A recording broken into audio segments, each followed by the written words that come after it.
Hey everybody, welcome to another episode of 4Player Podcast. My name is Nick Henderson. I am a writer and co-founder over at 4Player Network. If this is your first time listening, please look for us on iTunes and subscribe. Doing so will keep you up to date with not only this podcast, but our sister shows Cocktail Time and Audible Impressions as well. If you haven't already, swing by the website at 4playernetwork.com and join our gaming community by signing up for a free account. And last but not least, please don't forget to tune in every night over at 4pp.tv to watch us broadcast games, record podcasts, and interact with the community. But enough about that, it's time to talk about video games. Let's get started.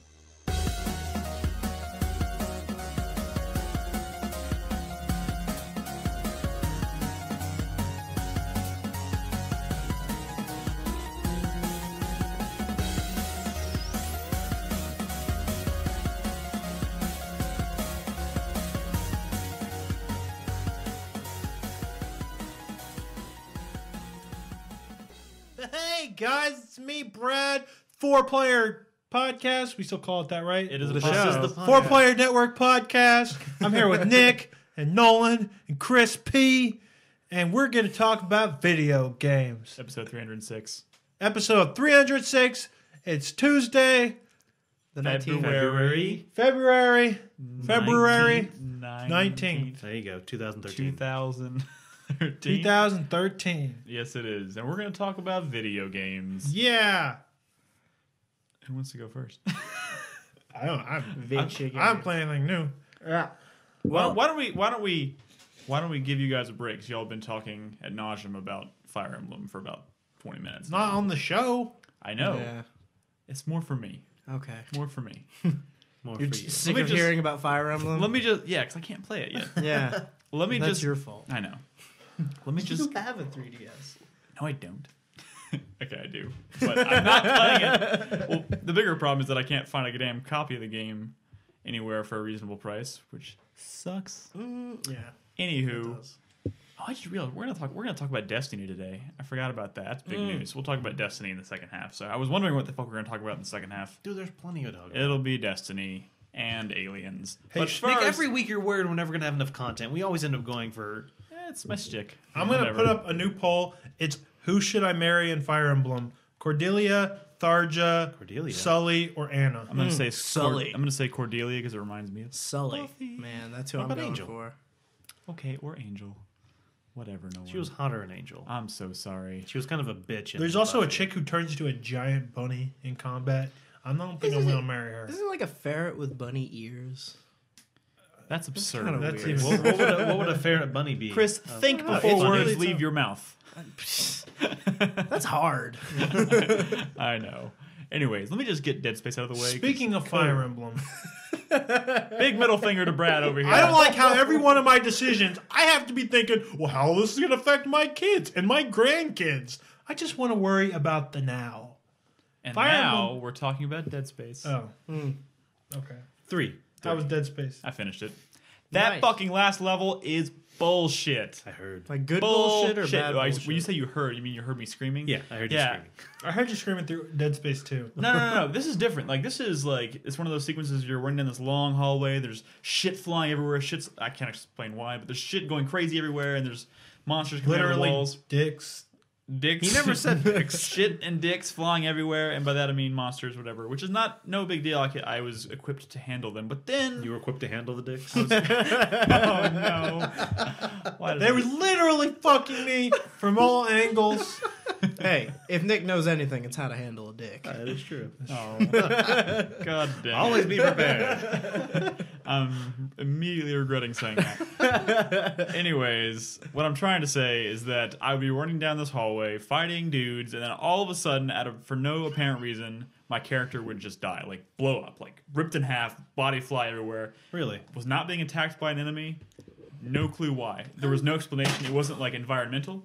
There was no explanation as to why my character would randomly die. It seemed to me like if I stayed in one spot for longer than like 5 minutes, which I kind of had to sometimes because there was enemies coming out the walls, then I would just fucking randomly implode.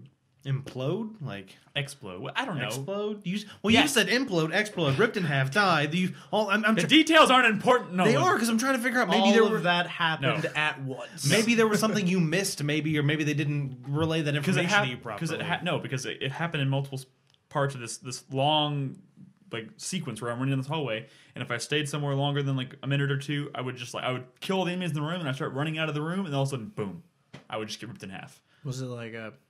Were you in a spaceship? No, and there's no explanation as to what was causing me to die. I was gonna say maybe there was like a. And there was no countdown, so it wasn't like I was running out of time. I just would, I would never know when it was coming either. It may have been a glitch. I have no idea. Blow up. But it was bullshit. That last sequence is terrible. How many times did you die? Probably 15. I heard the story wraps up pretty dumb too. Is that true? It's certainly there's like a twist kind of at the end, which is kind of cool, I thought. But then like the where they take you to the final battle was kind of weird. I don't want to spoil what happens, but it's weird, even for Dead Space. And yeah, it didn't really wrap up on any significant note. So Dead Space 4 is probably going to happen. I don't know. How's this one been doing, you think? I mean, it's been doing pretty EA's good. been continually The thing is, it's underwhelmed by the sales of the series. here's the thing: like Dead Space as a series, like I think it was like remarkable as like a new IP, but with each iteration, it just kind of becomes less and less unique, and I don't know, it's Less and less of a horror game. Yeah, that too, definitely. But like we said, like I said last week, I think all the systems they kind of threw into this game are pretty interesting. The co-op's, really cool in concept. It's just Not fleshed out. Yeah, maybe not fleshed out quite enough. From everything I heard from the co-op, it would have been great if that would have been a whole game based around that concept, based around those. Definitely. Two different people seeing different things, and one person kind of going crazy, but not really knowing if they're going crazy. You can't ever tell. Yeah, and that sounds really interesting to me because maybe one person would all of a sudden see enemies running at them and they'd be shooting at nothing, and the other guy would be like, "What are you shooting at?" Yeah. That would be amazing. Or if he saw his partner as an and he enemy and starts, started shooting at him. That could be amazing. No, I think the groundwork's been laid. Like that could be a fucking cool concept for any series to take, whether it's another Dead Space game or not. Mm-hmm. The things that drag this game down are the wacky ending, the unnecessary plot devices like the love triangle thing, which are just really out of place when you're trying to survive on a planet full of aliens. If you want to make any story better, add a love triangle. Could you imagine? The only We talked about that love triangle. The only aspect of like a love story that should be present in this game, if anything, it should be like, oh no, His I love love her. of not She's about to being- die. I need to save her. But like, there's literally moments where you're walking down quiet hallways, like looking with your flashlight and shit, and she's talking in your ear about how she loves you and like, I'm sorry, I'm with this guy, and you're just like, shut the fuck up. Do you not understand? Could you imagine if you were playing a game with a co-op partner? And he was like, "Hey Nick, I'm coming up behind you. It's just me." And Nick hears in his headset like, and he turns around and starts shooting at you. That would be phenomenal. If this whole back and forth, not never knowing if it. It'd have to be done you couldn't do it on the same console. It'd have to be like a network co-op thing, so that you'd be in two separate locations. How often are there I know, split but- screen? By the way, they finally do introduce a new enemy at the end of the game, because I talked about last week how there Flying wasn't really anything new. penises. Not that great. Just leaving it at that. Well, these are the developers of Dante's Inferno. No, but that's beyond the point. I think those raptor things from the second one, really cool enemies, really unique. They freak me out. Even in this game, when I come into a room and one pokes his head out, I'm like, fuck. That shit's awesome. But none of the other enemies, none of the new enemies in this game, strike that same level of fear into me. And I feel like the difficulty ramps up near the end, and instead of doing that with unique, surprising enemies, they do it by just throwing a shit ton of enemies at you. Just more. Oh my god, it's frustrating. Maybe that was a stylistic choice to reflect how. Shut up.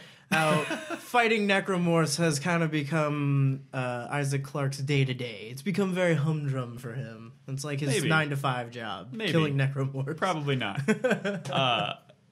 There's also these weird doors you have to open with alien glyphs, which are kind of interesting if you had to figure them out. But the weird thing is that the answer to they have these doors, and the key to unlock the doors are these alien glyphs. Like and a you riddle? have to yeah, but Puzzle. It's a puzzle. You just have to line up the 3 proper glyphs, right?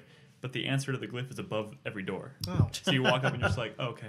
So it's not like Skyrim or something where like there'd be certain rooms you have to turn the statues and there'd be like a hidden. It's written in white paint above the door. Wow. Like Every you just time. wrote the combination of the lock on a safe door. Like they're trying to imply that like researchers that had been here before were researching this alien language, so they had like maybe written the code when they figured it out above the door, so they never forgot it. Which is cool, but that kind of takes away from. It's a game. I kind of want to be able to maybe figure this out myself. Well, there's exactly. There's the difference in between having the answer somewhere in the room, maybe, or in like a book or something, and then having it right in front of you, literally. It's like, hey, what's the combination of this door? It's number 8.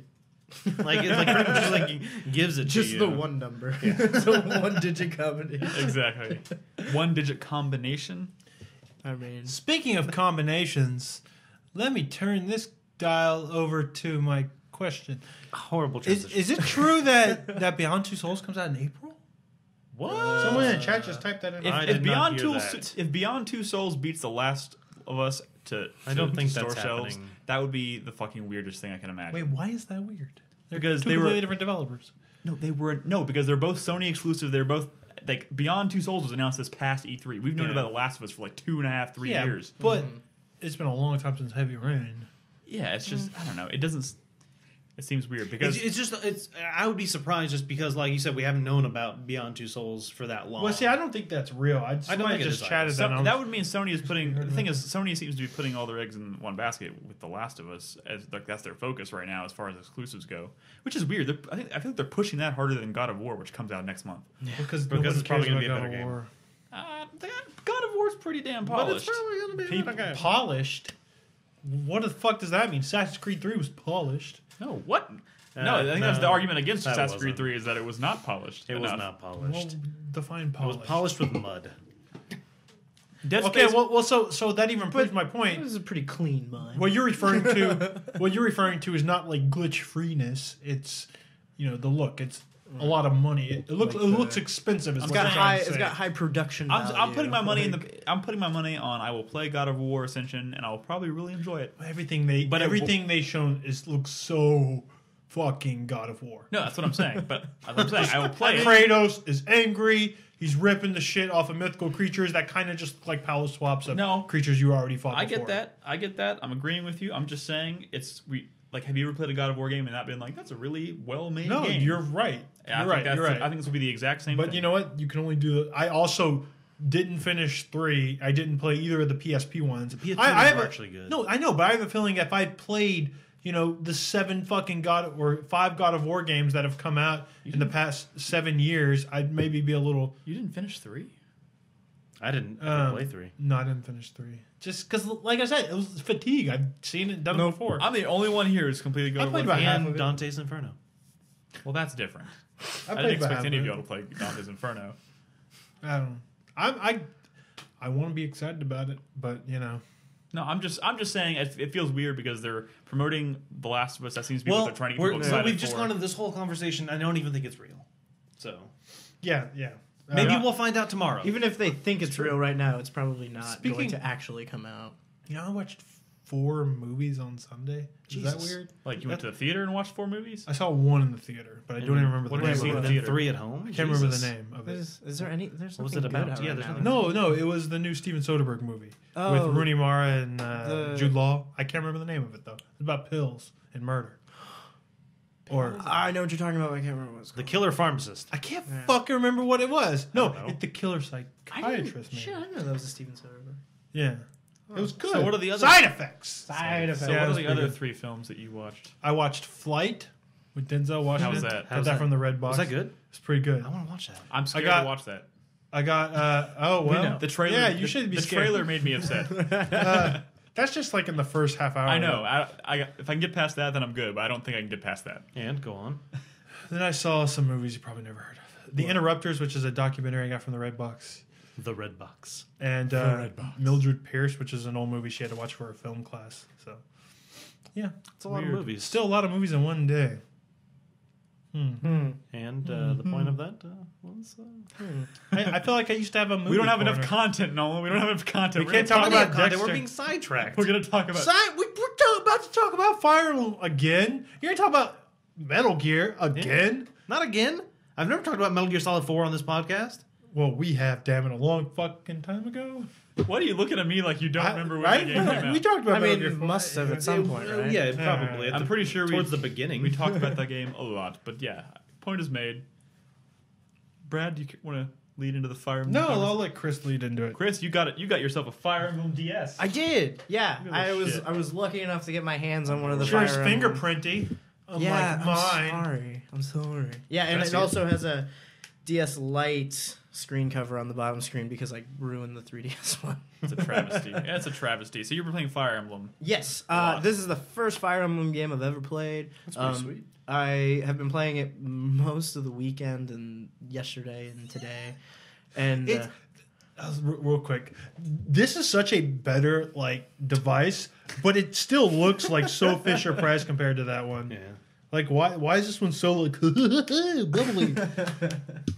I don't know. I don't know. I mean, it would have been nice if the bundle was the 3DS I know. version, Like in Europe. like the one XL. they're doing in, I'm sorry, 3DS XL, like the one that they're doing in Europe. I didn't find out that was happening until like 2 days after I bought this one. Well, the thing is, the European one isn't region free, so Yeah. It's so locked, can't so you import can't that. even do it anyway. Bullshit. But whatever. if it wasn't, I probably would have imported So the. finally, I mean, I've it still probably hasn't been cracked yet. yeah. If it's cracked, then you don't have to worry about regions. Yeah. I mean, I've probably been playing Fire Emblem for about altogether somewhere around I'm gonna go with 9. 10, I 5, suppose. 9 or 10 hours. I mean, that's a couple restarts as well too. And I did I got about 4 hours into a playthrough and then accidentally deleted the save file and had to restart. Oh, that's Yeah. the worst. Yeah, because it was, I don't know. Anyway, I don't want to talk about it. Anyway, It makes me sad. yeah. But this game is incredible. Yeah. I think you need to be I know. playing it, Nick, I because think you I- have a 3DS. No, I don't. Yeah, I do. But you do. I mean, everything. I don't know. Like It's like fire. It's like XCOM with swords and magic. Yeah. And more RPG. and elements. more And like more story. and the characters, like all these characters, are just as fragile and easy to lose as characters in XCOM. Yeah. But they all have personalities and stories, and it's not just you putting your friends' names on generic looking. What are you talking about? I didn't do that. Yeah. Well, I did. Yeah, I did. By the way, Nolan, your guy died in XCOM. Damn it! Like that just happened a few days ago. I'm sorry. Hey, but you did well. You went through 10 missions. 10. Yeah. Your guy's been through like 40 on mine. Yeah, people don't last long on my team. I have a high turnover rate. It's better than But- mine still. You know, like the really great thing about Fire Emblem, of all the strategy games are still kind of a new thing for me. I didn't really start getting into them until like last year when I started playing Valkyria Chronicles. Yeah. And XCOM when that came out. So, I mean, I'm still kind of like wading into this whole thing, not really. I don't know all of the old like tropes that like Brad would be familiar with and things like that. But this game, among all the other strategy games I played, really gives you that sense of like just meddling with like nature and people's lives, because you've got all these characters that you really like and you get attached to, and you kind of you have an emotional bond with them and everything, but you're sending them out into battle to die, and it's a permadeath system, so if they die, they're gone. Yeah. So it's like all this really heavy stuff, and then when they're not out there fighting, you're like meddling with their romantic lives, being like, ooh, I want these two guys to get I feel like married. I'm turning to want David. these That's two what to get I'm married." excited about. You have to worry about what skills your child will inherit. Yeah, from the parents. Like you're literally making decisions like, oh, I should make my wife this class so she can learn this ability because our kid's really gonna need it. Like that's so weird. What? There's so many more decisions that you have to worry about making in all aspects of this game compared. Like it's just a huge jump from the previous Fire Emblem games, which each iteration has been tiny little steps forward. Like seriously, tiny little steps. Of like this one, we have a job class system. In this one, you get to choose between 2 classes. You know, when you level up, it's just it's crazy how much of a jump this was. Not because they added so many new mechanics, but because of what adding stuff like the pairing system and the marriage system, like how that has dramatically changed the way you think about the game, has added so many more like decisions in your head and kind of, you know, and honestly, it can get a little bit overwhelming when you're thinking about who am I who are my kids going to marry. Brad, is this the ideal Fire Emblem experience? It's a great place to start. Like, it's probably the perfect place to start. I mean, yeah, I don't. I'm just surprised this one's getting so much more talk than the previous ones, because all of them have been pretty great. Well, except the last one on the DS, but weren't the two on the they were remakes, weren't they? Or were they originals? yeah. What The about one on the DS is a GameCube? remake. Am I imagining that? No, the one on the GameCube's great. That's one of my favorites. Is that Path of Radiance? Yeah, my favorite's probably Fire Emblem 7 on the GBA, the one that's just called Fire Emblem, and then probably Path of Radiance is my second favorite. But well, I don't know, I haven't finished this one, but it's just weird that this one's getting so much talk and buzz, and I think it has a lot to do with the fact that there ain't shit out on the 3DS right now. You know, and it's just one of these games that just has the advantage of coming out when nothing else for the system was. And you see so many great games get lost in the shuffle, and games that, you know, just for no other reason got huge buzz just because of the timing. It's so crazy. Okay. It's like, why would Sega release Yakuza 3 the same day as Final Fantasy 13? So the only downside to that is the fact that they released it when there were no other good games out, and it turns out to be a really good game, and so now nobody can get it. Yeah. Because it's sold out across there's like the a board. huge, So here's like, here's my question. So supply what is issue. with? You may have, I don't know, you may have more insight into this than I do, but what is with the shortage? It's just undershipped. There's. So, I think it was something on whoever. No, this is a very niche game. Like the last few games in the series, probably didn't sell like even half of what this one's selling. Probably not even a third of what this one is selling. It just feels like they're treating it as, oh, we can't print more copies. You're just gonna have to download. No, they it can. or- It's No, they're just shipping taking more. time. Well, Well, no, this- it is Nintendo also trying to enforce the download. Wasn't this Yeah. wasn't Which I this one? refuse. Didn't this one have like a special edition that had a shit ton of pre-orders that they just aren't going to fulfill now? There was like No, an that was overseas- Nino. That was Kuni. Nino. Oh, that was Nino Kuni. Yeah. I'm sorry. Which yeah. is another one that time. Yeah, we already wise. talked about that too. I'm losing it. Yes, you are. I don't know. Like I, you know, if you asked me 2 years ago if this is a game I would have played, I probably would have just completely overlooked it. But like now, I'm I didn't know actually you 2 like, years ago. Damn it! I Yeah, wish. I know. Fuck! I could go home tonight and sit in bed and play this game. You could. Wait, what am I saying? I have 2 new games that I need to pop in and start You playing. do. Shit! And I don't think that's entirely true. February 2011. It doesn't matter. Yeah, Anyway. That's neither here nor there. I think I've just created my Street Pass team. Oh, nice. So what am I supposed to do now? If it's set, you should just be able to close your 3D. Like, if you have Street Pass activated, when you close it and it goes into sleep mode or... What does Street Pass do exactly? I don't Okay, even know so if I have. Yeah, but basically, you'll explain what it you instead can of do... Okay, so what you can do is you can use the Spot or Street Pass feature on the 3DS. You set a roster of characters, like you set a team. Yeah. And when you have your Street Pass on and you pass other people that have Street Pass set for Fire Emblem, it trades your teams. So the next time I open up my 3DS, it's going to pop up and it's going to put his character, like his avatar character that he made in his game, on my map. Then I can go to that character and you do what's called parlay. And you open up this menu and you can do different things. Like you can recruit that character by paying a set like amount of gold. It's usually like really high, like 6,000 gold or something like that.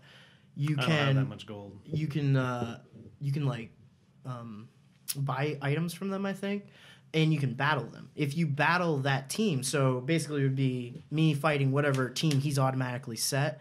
If I win that battle, then I get his character in my army. So I can have my avatar character, his avatar. Like I can have the avatars of anybody that I encounter in Street Pass. Do you have to tap the No, you DSs don't. together I don't like think you so. just did? That was purely ceremonial. purely ceremonial. All right. Well, that's pretty cool. I want this game in my pants. Yeah, Well, it's good. The 3DS can fit in your pocket pretty easily. yeah. Okay. I've been carrying it around with me everywhere. Ah, shit. No, when are you going to buy my DS? What if I gave you all the money in my wallet for it? You probably don't have any money in your wallet, do I you? have money in my wallet. How much money do you have in your wallet? I don't know. Let's see it. Let's see the money.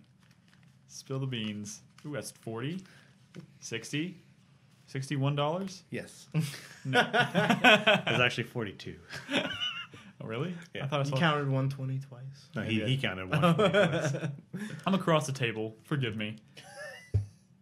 $62. Now buy it tonight. Brad just opens up his DS and laughs. Well, it's funny because when I'm creating my Street Pass team, you can create like sort of like a profile for yourself, I guess, a little bit. That tells you a little bit about yourself. So when you sheet pass somebody, it tells you in the game. And I'm looking at the list. It says grade schooler, middle schooler, high schooler, undergrad, grad student, employee. And I'm going down, and one of them is upper crust. Yeah. What the fuck is that? It means you're like a socialite. I have a feeling that's a poor I'm translation. lift a finger. I'm sure they're the ones that are playing this game on the 3DS. Upper Humanitarian? Oh, I forget what I set mine as. It was like... Nice. That's bizarre. Well, Okay, folks, I'm gonna have to ask you. My identity is going to be teddy bear. I'm gonna have to ask you all to close your DSs. Yeah, this is not the 3DS social hour. Oh, Brad, sorry. close your DS. Yeah. Chris. Okay, I got it. Cool. All right, DSs are closed. I only sortie with an upper crustman. All right, Brad, tell us about Tomb Raider, the original Tomb Raider. Really? Oh, So I thought you wanted to talk who here about has that. played a significant amount of an old Tomb Raider game? I've played about a couple levels of Tomb Raider 2. I feel a lot of people have played a couple of levels of Tomb Raider 2, or perhaps Tomb Raider 1, Actually, Yeah, did possibly Tomb Raider 3. I play a couple levels of where Tomb I'm Raider at. 2, or did I just play the demo at Walmart? That is also a possibility. Here's the thing about old Tomb Raider games, especially after the first one. Tomb Raider games are very difficult. Very, very difficult. Yeah, that's what I've Long and heard. difficult. And and that's why a lot of people probably have not played through an old Tomb Raider game. Sorry, Nolan. Okay, so here's the thing. For a long time, I had convinced myself that these Crystal Dynamics Tomb Raider games were a lot like old Tomb Raider games. Well, I don't know if I convinced myself of that. I thought Anniversary was a good So representation. Anniversary is still probably the best point that you could hop in to the Tomb Raider series if you're curious about Tomb Because that's Raider. the only Tomb Raider game I own. I just haven't But played it. there is So still a philosophical design difference between even the remake of Tomb Raider 1 and Tomb Raider 1. Yeah. It's just a different game. Wait. In Tomb Raider Anniversary, you're led around by hand-holdy grabs that you see in a lot of modern games. You see a hand-holdy grab, so you know, okay, this is where I need to go. That didn't really exist in the old Tomb Raider. You actually had to look around and explore an environment to even find like stuff that you could maybe climb up to try to get to your destination. It's there's something to be said about old Tomb Raider and a gameplay not being, okay, this is just traversal that I do to get to my next point, which might include combat or a cutscene or story or, you know, whatever the fuck you see in modern games. In Tomb Raider, it's about, okay, let me just I'm in this giant area. Let me find out where I can maybe go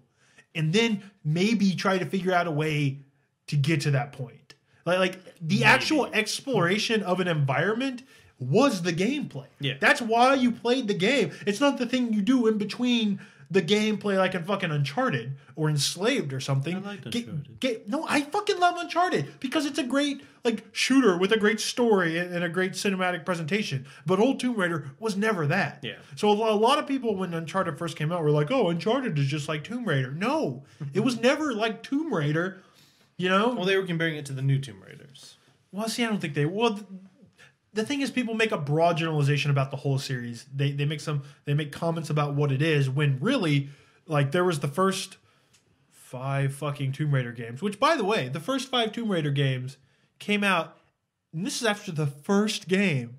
After the first game, it was annualized. I'm saying, like, Tomb Raider 2 came out the next year. That was 96, right? So Tomb Raider 1 was 96, 97 was 2, 98 was 3, 99 was 4, 5 was and 2000. 5 was in 2000. Yes, I guessed it right. And then, but that's crazy. Like what? The game? What? Like who annualizes a series like Tomb Raider? Which, by the Yeah, way, what was is this, was Call of Duty? The thing is, Core was a very small team. Like it was a very small team that created Tomb Raider, Just cranking 'em like, out. like around 10 people or something Maybe crazy. they're just bored. Now, how many of those games were actually critically acclaimed? Well, I know 1 and 2 were. the one where you started to see sales like really dip was Chronicles, which was 5. That's the one on the Dreamcast? No, well, What was the one on the Dreamcast? Well, it had to been 2000. I don't so know. it would I have mean, been there, it was 5. all to me. It was always a PlayStation series, so I don't fucking know. The one that got the worst reviews though, but see when Chronicles came out, I was like, Jesus, it's been 5 fucking years. We're tired. We're on our 5th Tomb Raider. We're done. Yeah. That's when they took a couple years off and they did Tomb Raider Angel of Darkness, which got the worst reviews in the series. I played that game for probably. Hey, okay. Can I pitch an idea here real quick? But see, the thing is, No. Angel of Darkness was not like those old Tomb Raiders. This whole series has been 3 very different types of games, and it's about to be a 4th type of game. So I feel like when people talk about the new Tomb Raider and say it's not like old Tomb Raider, They don't know which Tomb Raider they're referring to. I don't think they do, because even the Crystal Dynamics Tomb Raiders weren't like old Tomb Raider, and I think people need to realize that. And that's one of the reasons why I'm broadcasting, and it's one of the reasons I hope people understand that they were doing something crazy back then. This like the closest thing to what Tomb Raider used to be in that era today, is like Dark Souls. Oh, okay. Like people don't understand how like subversive that game was back then. I do like Dark Souls. Can I pitch a just quick idea? I Philosophically speaking, in terms of design and this just popped into my head earlier today, and I want to get it out there because I might forget it before this is over, and I want to have it on record. Okay. So we're talking about maybe doing some kind of event in the future, right, in the broadcast? Sure. How would you all feel about doing an event where we all sat down and played the worst game in our favorite franchises, like all the way through? Like I sat down and played Angel of Darkness from beginning to end. God. Does that mean I have to play Final Fantasy Tactics Advance? Oh, I hate that fucking game. Or I could play Castlevania on. I cringe at the thought because I once, when I was working at GameStop, Castlevania checked 64. out Angel of Darkness because I was on this Tomb Raider kick after I played Anniversary. Popped that in. I made it through the opening cutscene, walked around the first room for a few minutes, and I was like, I am done with this. Just want to put that out there. It had terrible controls, but once you got into that game, it was actually kind of like a slightly open world adventure game, like almost like point and click adventure. In terms of terrible. Yeah, I mean, what? It's weird how ambitious it was in it trying to be something completely new. But yeah, it was a really bad game with really bad controls, and I didn't play through it because fuck that game. But It would suck so bad. Tomb Raider Legend is I think is down there with like some of the worst. I think if you're gonna play a Crystal Dynamics Tomb Raider, play Anniversary, and then Underworld. Underworld is great though, and then Legend. Legend had straight up like, this is the level where you're gonna be riding the bike alongside next to the train, and here's the level where you're gonna run through this town and shoot all the guys that pop up. That was like the least Tomb Raider the series has ever been in Legend. It was weird. I played through Anniversary, Legend, Underworld. Tomb Raider 1, Rise of the Lycans. you could get it for you can get Tomb Raider 1, 2, and 3 on GOG for $9.99. They're also on PlayStation Network. They're on Steam. You could probably pick them up in a Steam sale. I recommend people go back and see what that series really used to be, because it's not. And I'll try to play more of it before the release of this new game. But Which comes out next month. so March. it's different. It's scary. It's every jump you make, you're like, you're holding your fucking breath. Modern games, you're never afraid to make a fucking like traversal. I might be holding my breath every time I do anything in the new Tomb Raider, just because I'm afraid of what horribly graphic death that's going to happen to me. My hope for this game is that, and this is a game I'm still very much excited about. I do like Crystal Dynamics. My hope is that it's not going to feel like old Tomb Raider. My hope, or any Tomb Raider really, my hope is that it's going to kind of feel a little bit like Soul Reaver in terms of its structure and the skill gating, as they call it. Yeah. So do you think It's Metroidvania elements. Do you think it's like unreasonable to assume that the new Tomb Raider game will like capture that magic of the originals? Absolutely, I think it's unreasonable to think that. Especially, I think it's been so many years since, like I said, it was like Dark Souls in its philosophy. Like Tomb Raider hasn't been that in a long time. Right. And it's just like so many crazy things back then. Like those games had vehicles in a time where games that had vehicles had vehicle sequences. Mm-hmm. This is a level where you're riding the boat. In Tomb Raider 2, you go to Venice and there's a boat. And it's like that boat exists to serve the purpose that a boat does in the real world. And that it'll get you around this environment quicker and safer than jumping around and just climbing all over these buildings. If you jump from rooftop to rooftop, it'd probably be faster. No, not in those old Tomb Raiders, because Lara Croft like sort of moved within like real world physical limitations. as opposed to Mario who's bouncing around and flying around. I was even like Assassin's Creed. Yeah, I was about to say the roof jumping kind of made me think of Assassin's Creed. You know, Yeah, well- I've said it before, and you But know, that design is like there's this big level, and then now I have a vehicle that'll help me get around it quicker. Like that design barely even exists in modern games. True. I mean, like, I know I've said this before, and I still believe it. I mean, I'll preface it by saying I've never really been a big Tomb Raider fan, obvious by the point. I've never really played much of any of the old Tomb Raiders or anything. Very hard to get But into. just based on the premise of this game, like the actual story, the new one. really, the new one. I really wish that instead of being a Tomb Raider game, this was like a Green Arrow game. Oh, This is basically his. Year of the his. Oh, wow, yeah. This is his origin story. He gets trapped on an island after he was a rich, snotty kid who was in a shipwreck, got trapped on an island, learned how to use a bow and arrow, came back to civilization, became a bow and arrow superhero. And I mean, if you've ever read Green Arrow, like in the comics, he's pretty badass. no, but I have been watching a lot of Smallville. I'd not be surprised if this started as something like a You Green should Arrow just game. wait for it to come out on PC and just get a skin. And Yeah, just reskin it. That'd be kind of weird though if they were like, This could have started off. because they have that whole like scared girl motif like in the beginning kind of thing. Maybe Like he was the- a scared- like there's a scared lot of little like boy. a lot of like cutscenes where like these like smugglers and guys are getting in her face and be like, "Oh, you're scared, aren't you?" That'd be kind of weird if it was like a dude guy. with like Why a not? beard and shit, right? Well, maybe he didn't have a beard yet. He was still young. It's just some scruff. Yeah. Soul Reaver didn't even start out as a Legacy of Kain game. I mean, this shit, that kind of stuff happens all the time. Maybe it was a non-Tomb Raider game And before. they just were like, "Oh, we can make this Tomb Raider." Yeah. Well, that's cool. Tomb Raider comes out next month. Yep. Do you want to, since that game is kind of directly tied to your Way Bradder, do you want to go ahead and maybe plug your...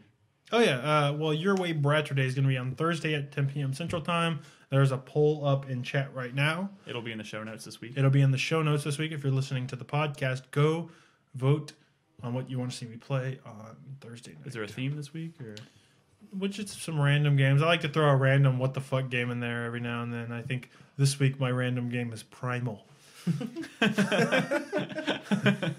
All right. which fair I enough. don't think anyone's voting Vote for that. Primal. Yeah. So yeah, hey, I made the first vote and it was for Primal. so be sure to vote for that. The Your Way Bradder Day will be on 4pp.tv on Thursday night, starting at what time? 10. 10 p.m. Central Time. 10 p.m. Central Time. Not on the schedule yet. It will be. Nolan, That's me. let's take us home on the impressions with your. You finished Metal Gear Solid 4 last night. So what I've been doing, if y'all didn't know, was I was playing Metal Gear Solid 1, 2, 3, 4 in anticipation for Rising.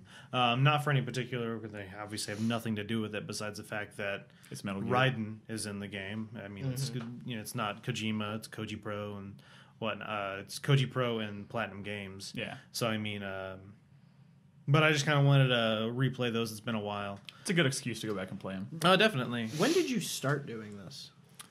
Less than a month, I think. I thought it was like destroyed this. yeah. series. I mean, you've been running through this really quickly. Yeah. I mean, the first game I think I beat in 9 hours. The second one, maybe 10 hours. Second one's long. No. The third one, Third one's the long one. Yeah. 12 hours. The fourth one, 16 hours. Really? It took you that long? Cutscenes. Oh, yeah.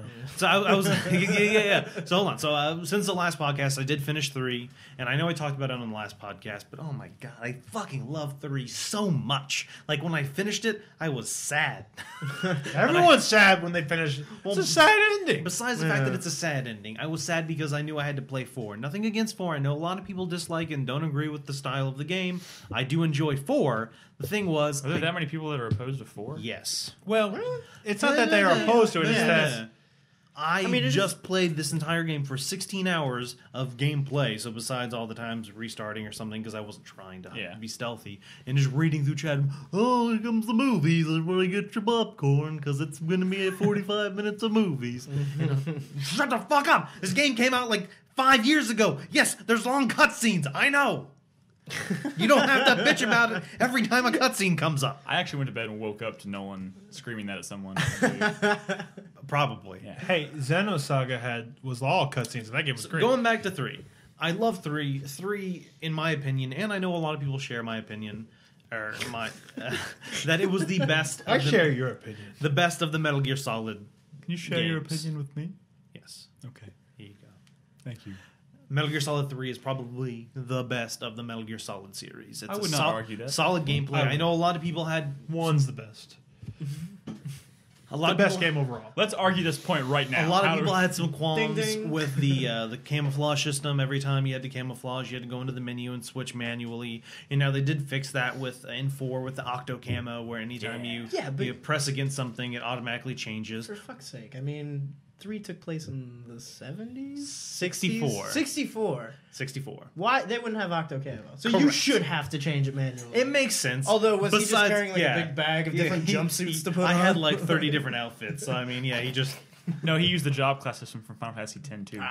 there you go. But yeah, so I mean, I love the game. I know people bitch about, but I honestly have fun. Like, oh, I got a new environment. Okay, this is the better camo. Oh, but I could do spider camo because it's going to give me an extra 20%. But the problem with spider camo is it drains your stamina, and so I mean, just all this different stuff. It's an amazing game. So many hidden things. Kojima spends so much time just like thinking about little things he can put into the game. Like how to manipulate the boobies. Exactly. You can manipulate the boobies in 4. Anyway, I love Metal Gear Solid 3. I started playing 4, You've played 4. and then I finished it. Yes. I What already about Peace Walker? I had already finished it. I'm going to ignore your question, Brad. You mean the real Metal Gear Solid 5? You haven't even played that? I've started it, but I've never finished it. I thought about doing it before Rising, but the problem is I finished Metal Gear Solid 4 last night at 2 a.m.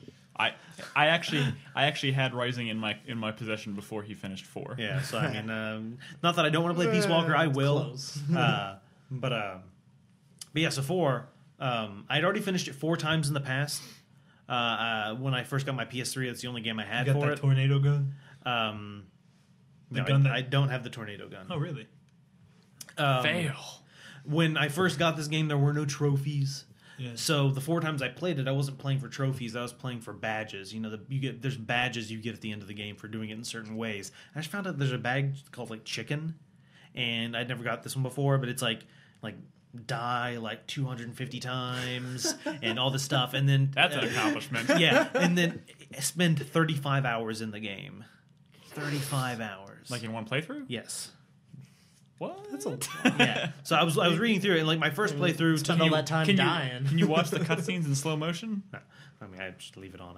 The first time I played the game, I think it took me like 20 something hours, and then like I played through it on like solid normal, I think, and then I played it on liquid easy, and I think I don't remember but then I played it on like boss. Hard. Yeah, Big Boss Hard. Big Boss Extreme. No, the boss hard, and there's Big Boss Extreme. Yeah, the boss hard. I don't know what any of these mean. Yeah, I played it on that also. The That boss shit is hard. Boss hard. And I skipped the cutscenes, and I finished the game in like 4 hours and 40 minutes. That's What? six- And that's also with like no alerts and stuff like that. I played through it, but then I never got around to playing on Big Boss Extreme. But then this current playthrough, I didn't skip the cutscenes. Big Boss Hard, the Boss Extreme. Mm. That's what somebody in chat saying. Isn't that what I said? No, you said Boss hard and then Big Boss Extreme. I don't know. This is fucking stupid names, anyways. Whatever. It doesn't It's- matter. To We quote got it. Chris, it's neither here nor there. Yeah, I agree. Anyway, whatever. It should Or be. was that me that said that? To quote myself. It doesn't matter. But yeah, so no, I played through the game, and yeah, once again, there's all these little things I'm finding in the game that I had never seen previous Like times. the boobies. Like the boobies. If you're in codec calls with certain people and you shake the controller, it'll vibrate their boobies. Yeah. Did you do the thing where you waited on all the bosses? You talking about the beauties? Yeah. If you wait more than 2 minutes, it goes into like So a little white, white thing, yeah. and you can play the only like there's like a J-pop song And on the they iPod, dance. and they'll dance Yeah. to it and stuff. And Wait, how do you unlock this? you didn't know that? A- So after- when you're fighting any of the beauties, like so let's say the first one, Laughing Octopus, at the end when she sheds her like tentacles. And she starts walking. It She starts is, walking it is a around. Japanese game. Yeah, she starts walking down slowly. At any of those boss battles, there's a timer that starts going down, and when that timer runs out, they just like die, or something like that. Yeah. But anyway, if you go for 2 minutes without killing them, it'll switch this nothing. You're in this huge white emptiness, and it's just you and them. And if you're in that area and you start playing this, They start posing. yeah. Well, if you pull out the camera, they'll start posing for you. and you can like take snapshots and stuff. That's awesome. And then if you start playing that J-pop song, they'll start like dancing like That is so awesome. So awesome. It is pretty awesome. I can't even begin But to then tell do you you how still have awesome to that kill is. them, or do they just Yeah. give up? Yeah, Yeah, you let them finish their dance, and you gun them down. most of them I shotgunned to the boobies because that was the biggest target. Best octopus. Only one answer. The best octopus? Yeah. Fight. You mean the best beauty?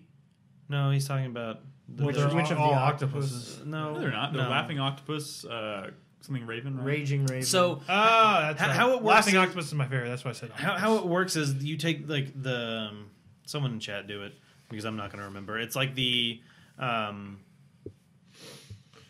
it's like the beauties are combinations of the previous games. Yeah. it's like their code names are Metal Gear Solid 1, their emotions are from 3, and their weapons are from 2. Something like that. Something like that. They're all of them are combinations. Yeah. So, but yeah, we don't, I personally do like laughing we don't need to octopus. get into it. I think she's the hottest. But anyway, Yeah, she is. she's Yeah, pretty good. she's pretty cute. Right?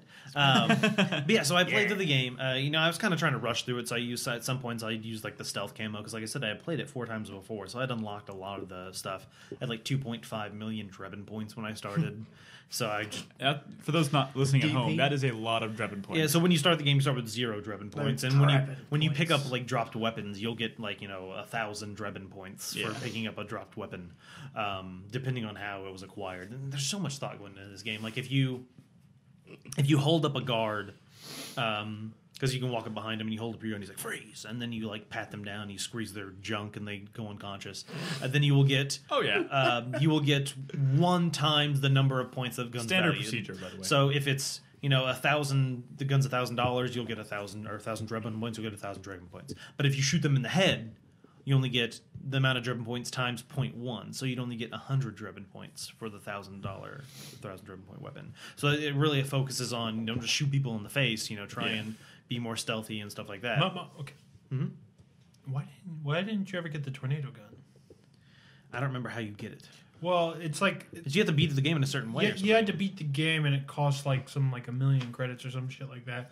But it's the one that looks like a big old timey rifle. No, I have that one then. Have you ever used it? Yeah. It's a random chance. It's like 1 in 3 or something. Yeah. It creates like a giant fucking tornado that just So destroys there's everything. a musket type weapon. It's literally like Enormous. 4.5 feet long, and every time you shoot it, he has to re-put in Like a cartridge. not Okay. a cartridge. No. You got to pack it. Ball. No, what are those called? Tornadoes. Okay, What are who those cares? things Move on. called? And you gotta get the ramrod, and he's sitting in there. musket balls. Musket ball. Yeah. There's a better name for it. tornado shot. balls. Tornado balls. But anyway, He has to whatever. ram it in. Yeah, the ramrod. But the problem is the gun's not very accurate, like a musket. And so, like, Unless I you only get the tornado, I which only used accuracy it- does not matter. I only used it for a little bit. But anyway, I played through the game, and even though people like bitched and moaned, like Zakano, one of our regular community members and casters, he has a big problem with the game, and I kind of get an argument with him over the. He likes Halo. I guess. Sorry, Chris. But Yeah, I like He it. really likes Halo. hey, well, hold on. No offense to Zakano, but he has a big problem with the game, and I don't. And I was just kind of like, well, why do you got to come and bitch about it when I'm enjoying it? Yeah. It's like I understand this. I bitch about other games. Like I don't like the Halo series, but every time I walk Keep in, looking at me because I like Halo. I looked at Nick because every the only Nick. And he pointed at me while looking Well, at you. Nick, every time I came into, I came into your room several times when you were playing Halo 4, right? Yes. Did I ever bitch about the game? No. Yeah, I don't. You enjoy it, so I'm not gonna try and fucking like rain on your parade because I don't. You're not going to pee on my leg and tell me it's raining. I'm not gonna pee in your mouth and tell you it's raining. Okay. But yeah, and so I'm like, I had to like I said, I've played through this game several times. I'm a huge fan of the Metal Gear Solid series.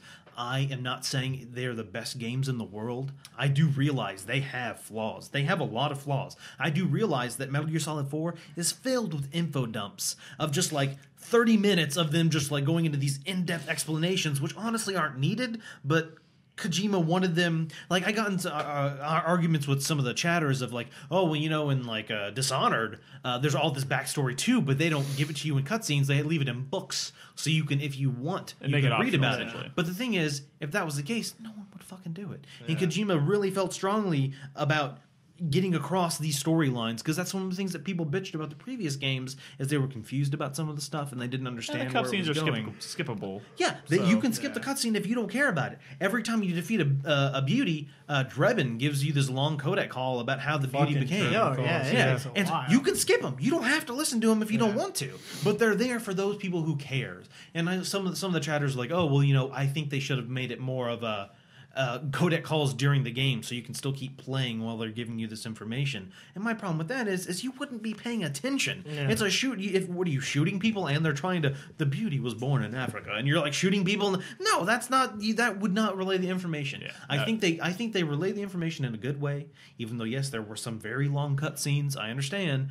I thought they were good would cutscenes. pop popcorn for those cutscenes, but you know what? I loved them. Last That night, would be a really nice evolution, though, to be able to have codec conversations while you are moving around the environment. Rising has it. But it's kind of like a limit. They're limited. That's like a Gears of War but they're thing. moving in the right direction. There's one.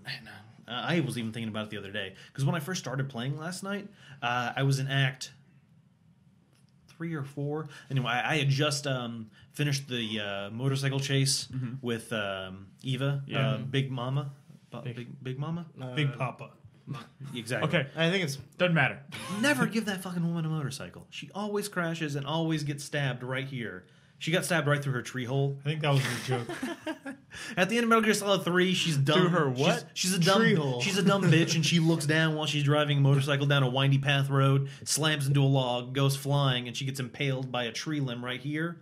And in Metal Gear Solid 4, they're driving a motorcycle and they crash, and she gets impaled like right through the same spot. Through her if, tree hole. Through her if tree you, hole. if you can't see where he's pointing, it's the lower left quarter of her abdomen. Yeah, your abdomen, probably maybe around where your appendix is. The lower left quarter. But anyway, so it was right after that, and y'all go crawling through like a sewer system, and you come out, and then that's where you see Liquid Ocelot, and that whole thing ensues, with the boats. Do you remember that? Oh, yes. The guns Out of the back. Patriots, Yeah. and Liquid's like, da, da, da, da, da, da, da, like shooting with his fingers, and everyone's dying and shit like that. And that's a really, really long cutscene. And the best part was, I had the. I guess when the first time I played this, I never had seen Team America. But like when Ocelot thinks he's gotten away, and then all the U.S. soldiers roll up with like American flags. Like, and that's my shtick. We have a clip on it, and the audio got pulled out because I played the Team America. Oh, really? Music. Yeah. Oh, well, I was like singing it last night. But yeah, it was I didn't know that. But yeah, no, that. So I mean, there's a lot of good moments in the game. Yes, it's kind of convoluted. It's a little, nanomachines explain a lot of it. The fact that Liquid Ocelot, that was never really liquid. It was Ocelot, and he had just made himself kind of delusioned himself into thinking he was He liquid. had the liquid arm. Yeah, You just went a little crazy. Yeah, is all. yeah. The whole fucking series. That's why I like Metal Gear Solid 1. I agree Because in It's all the simplest. aspects, it's the best. It doesn't. It's not beholden to this plot that has gone into crazy fucking places. Yeah. It's not trying to wrap everything up with nanomachines. But here's the thing: at some point, that series went so crazy yeah, and with two. but so crazy with its plot that eventually I just kind of like I accepted it. That is what Metal Gear is, Yeah. and that is why I love it. Pretty much just about anything. It's different when a can happen. series like prides itself on trying to be comprehensible and be. But the thing was, even though it was like think of like Dead Space 1 and 2, like those. Like, it's a science fiction horror game. It's pretty standard stuff. Alien planet, whatever. It's all kind of it's fathomable. And then at some point in 3, it just goes Some apeshit. point in 2. 2 is what you're trying to say, not 3. At some point in 2, it goes Dude. full retard. 2 gets. No, I think 3 went full retard. I mean, I've been playing through 2 as well. It's That debatable. gets. Do you want me to tell you what the final boss of 3 is, and you'll understand why I'm saying this is where it goes Do you full want me retard? to finish my Is conversation? it a backflipping Oh dinosaur? wait, no. Oh, No, that was fully retarded. I'm sorry. I was talking about Metal Gear. Okay, so anyway, Not that back, special. back to what we were talking about. Metal Gear Solid 1 was kind of out there. The whole Fox Die thing, like him, just like nanomachines, like being programmed to attack certain people, and like it was still kind of out there for what sure. it is. But it was like kind of like a Japanese anime or something. Or not like anime. But as in, the- like, I mean, you know it definitely today, but definitely has like that like an old school Japanese anime. writing. But in all honesty, for the most part, besides when they kind of explain some things, nanomachines, it was kind of like Fortune. Oh, well, she bullets, don't even hit her, and so it turns out there was some, magnetic thing that deflected bullets. That actually, everything is explained for a reason. Liquid never actually takes over Ocelot's body. Ocelot just made himself go crazy trying to act like he was Liquid, and he just literally went crazy. That was they had an explanation for everything. They literally explained everything, and most of it, while it's like, oh, that's kind of stupid that they went there. It's Big Boss, they froze him, and he came back. I give them credit for managing to come up with an explanation for everything, even if it was a full retard explanation. There is an explanation for everything in that series, which is pretty crazy to think about. There's an explanation for everything in that series because they decided to make there an explanation for everything in that series. One, I don't think it needed that. Two, they did that literally by explaining everything was because of nanomachines. Not everything. It was like a lot of it was, but it's not kind of like everything. the metachlorians. But exactly. We didn't need to know about metachlorians. You could just have Jedis with cool powers. That's fine. We don't need to know the science behind it. So you would have been okay with the whole Vamp getting shot in the head? And, Yes. Well, here's the thing. Because he's a weird character. That's is he a vampire? I don't know. But that mystery is kind of cool. No, I'm not arguing. I agree. I would have not liked to have known about Vamp and have that be that weird character that's is he really? I mean, the explanation that they offer especially on Vamp is about as ridiculous as the assumed truth that he is in fact a vampire. Yeah. It's you're trading one weird for a different weird. That is true. You're taking supernatural and turning it into sci-fi. Okay, so we're coming up on an hour here. We could talk at length about Metal Gear Solid 4. We need to move on. So we're going to take a break. But with that said... I thought you said we didn't have enough content, Nick. We don't. Rising comes out today. Our review is already up on the site. After the show... We'll be playing it on the feed at 4pp.tv after the show, so tune in for that. I think... But Joseph's review for Revengeance is already up on the site at 4playernetwork.com. Please check that out. With that said, we're going to take a quick break. We'll come back. We'll talk about Destiny and some other cool shit. A lot of other stuff. Yeah, there's a lot of stuff going on. So stick with us. We'll be back in a second.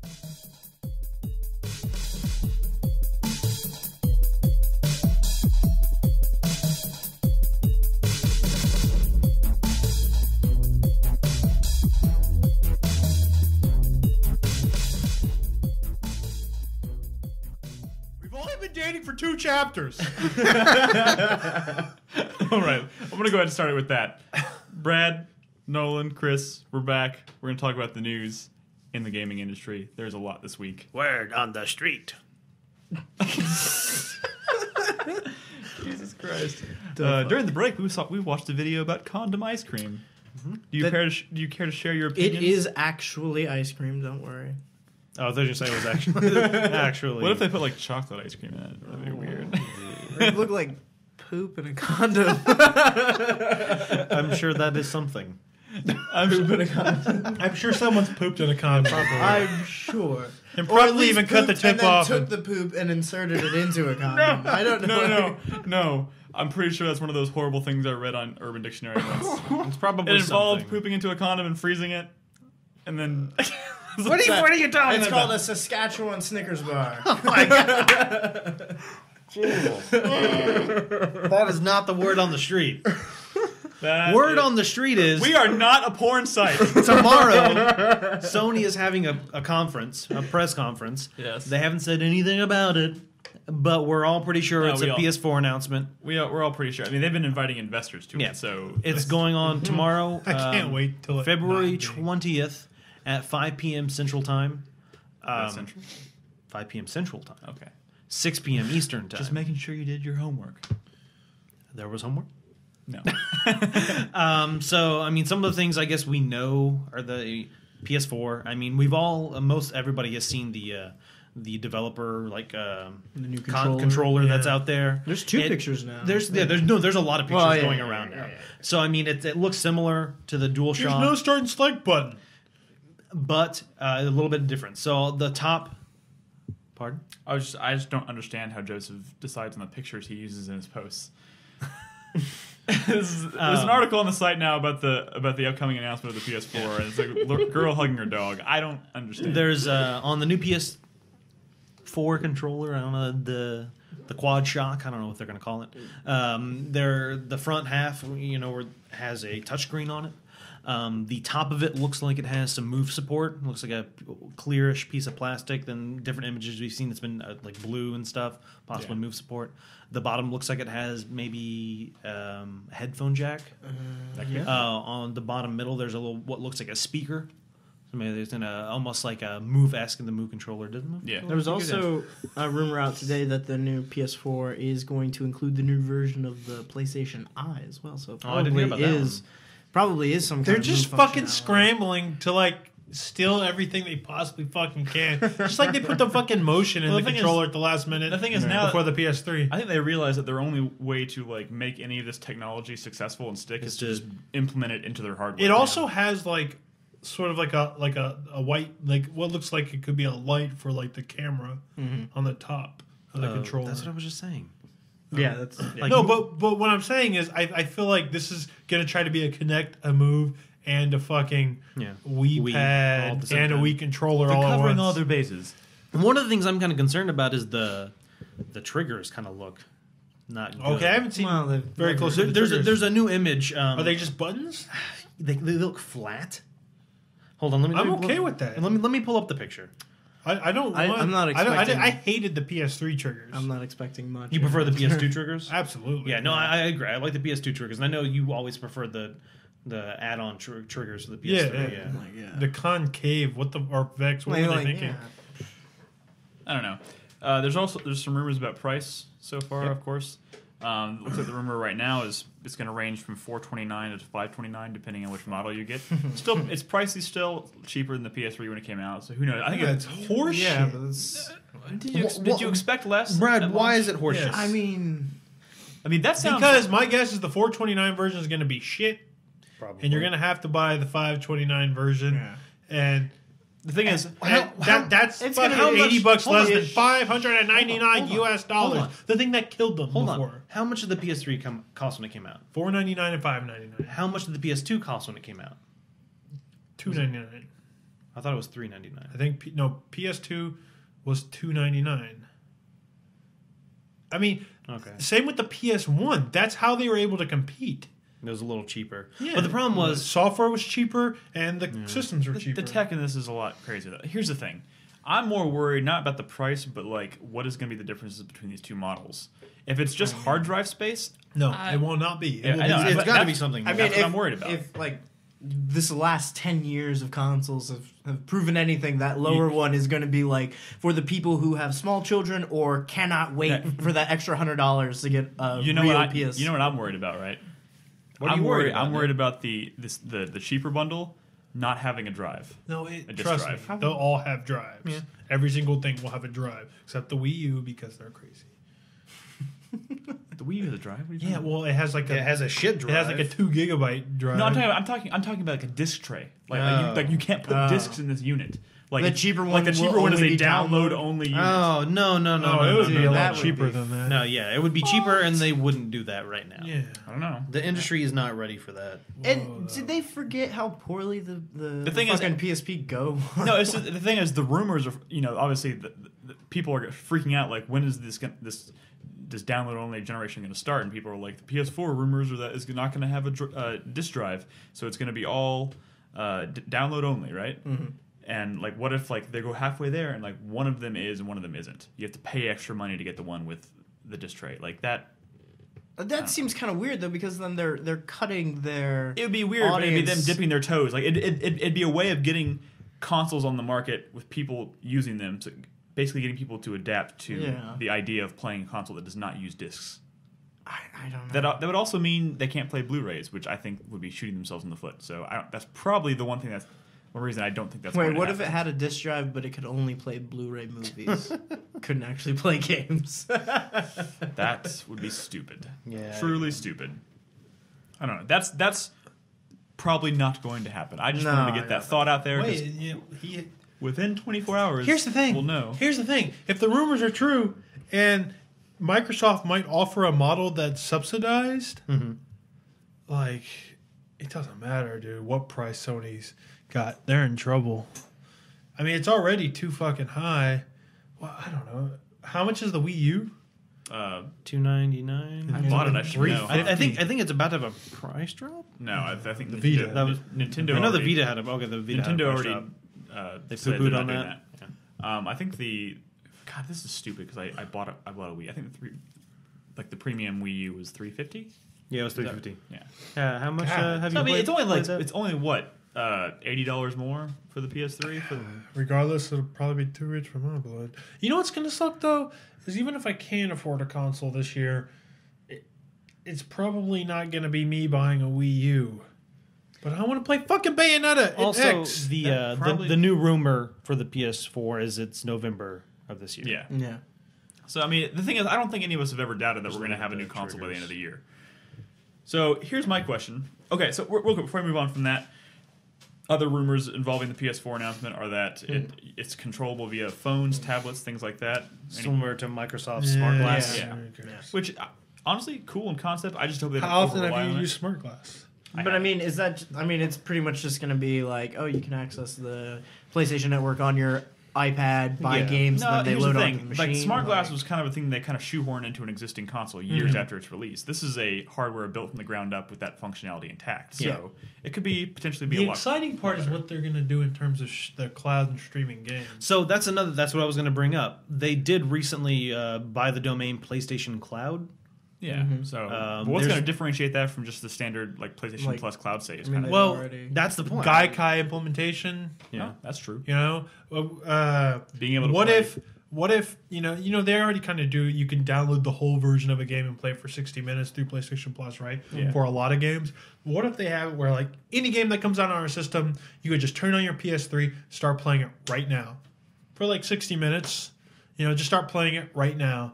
If you want to buy it, you can, and you know we'll start the download, and you could just go right into the downloaded version or something like that. You know. or go out to a fucking store and buy it. Like cloud gaming is No, it's definitely becoming a bigger deal. instantaneous, Yeah. you know.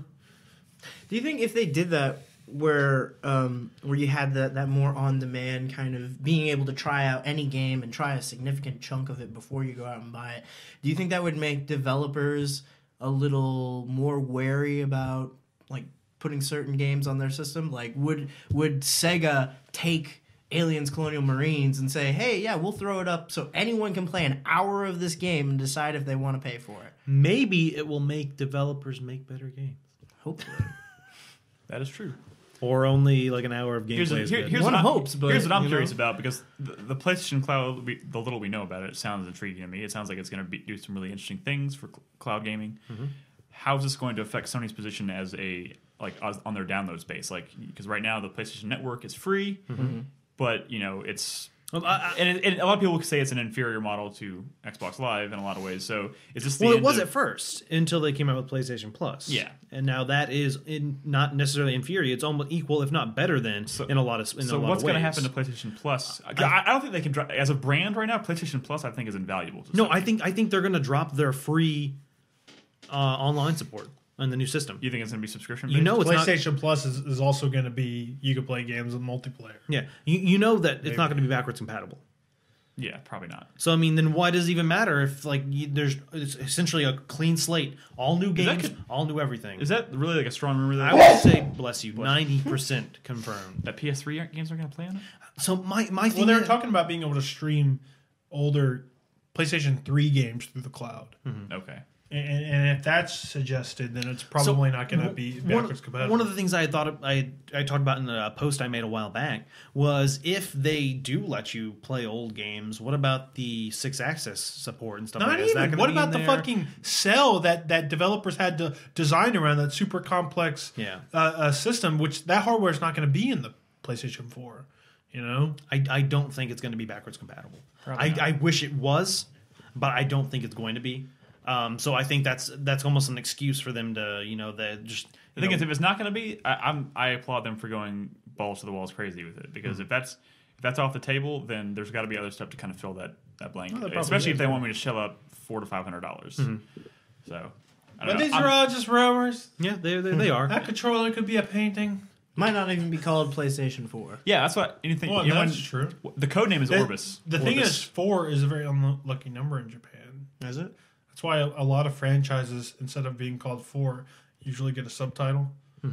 How- what did they- sometimes a did they subtitle. Not call it? always, not always. How but- much What they call Resident Evil 4 like Biohazard 4 in Japan? No, but I just think that sometimes you don't see 4, and I think it's because of that. How would y'all feel if it was called PlayStation Orbis?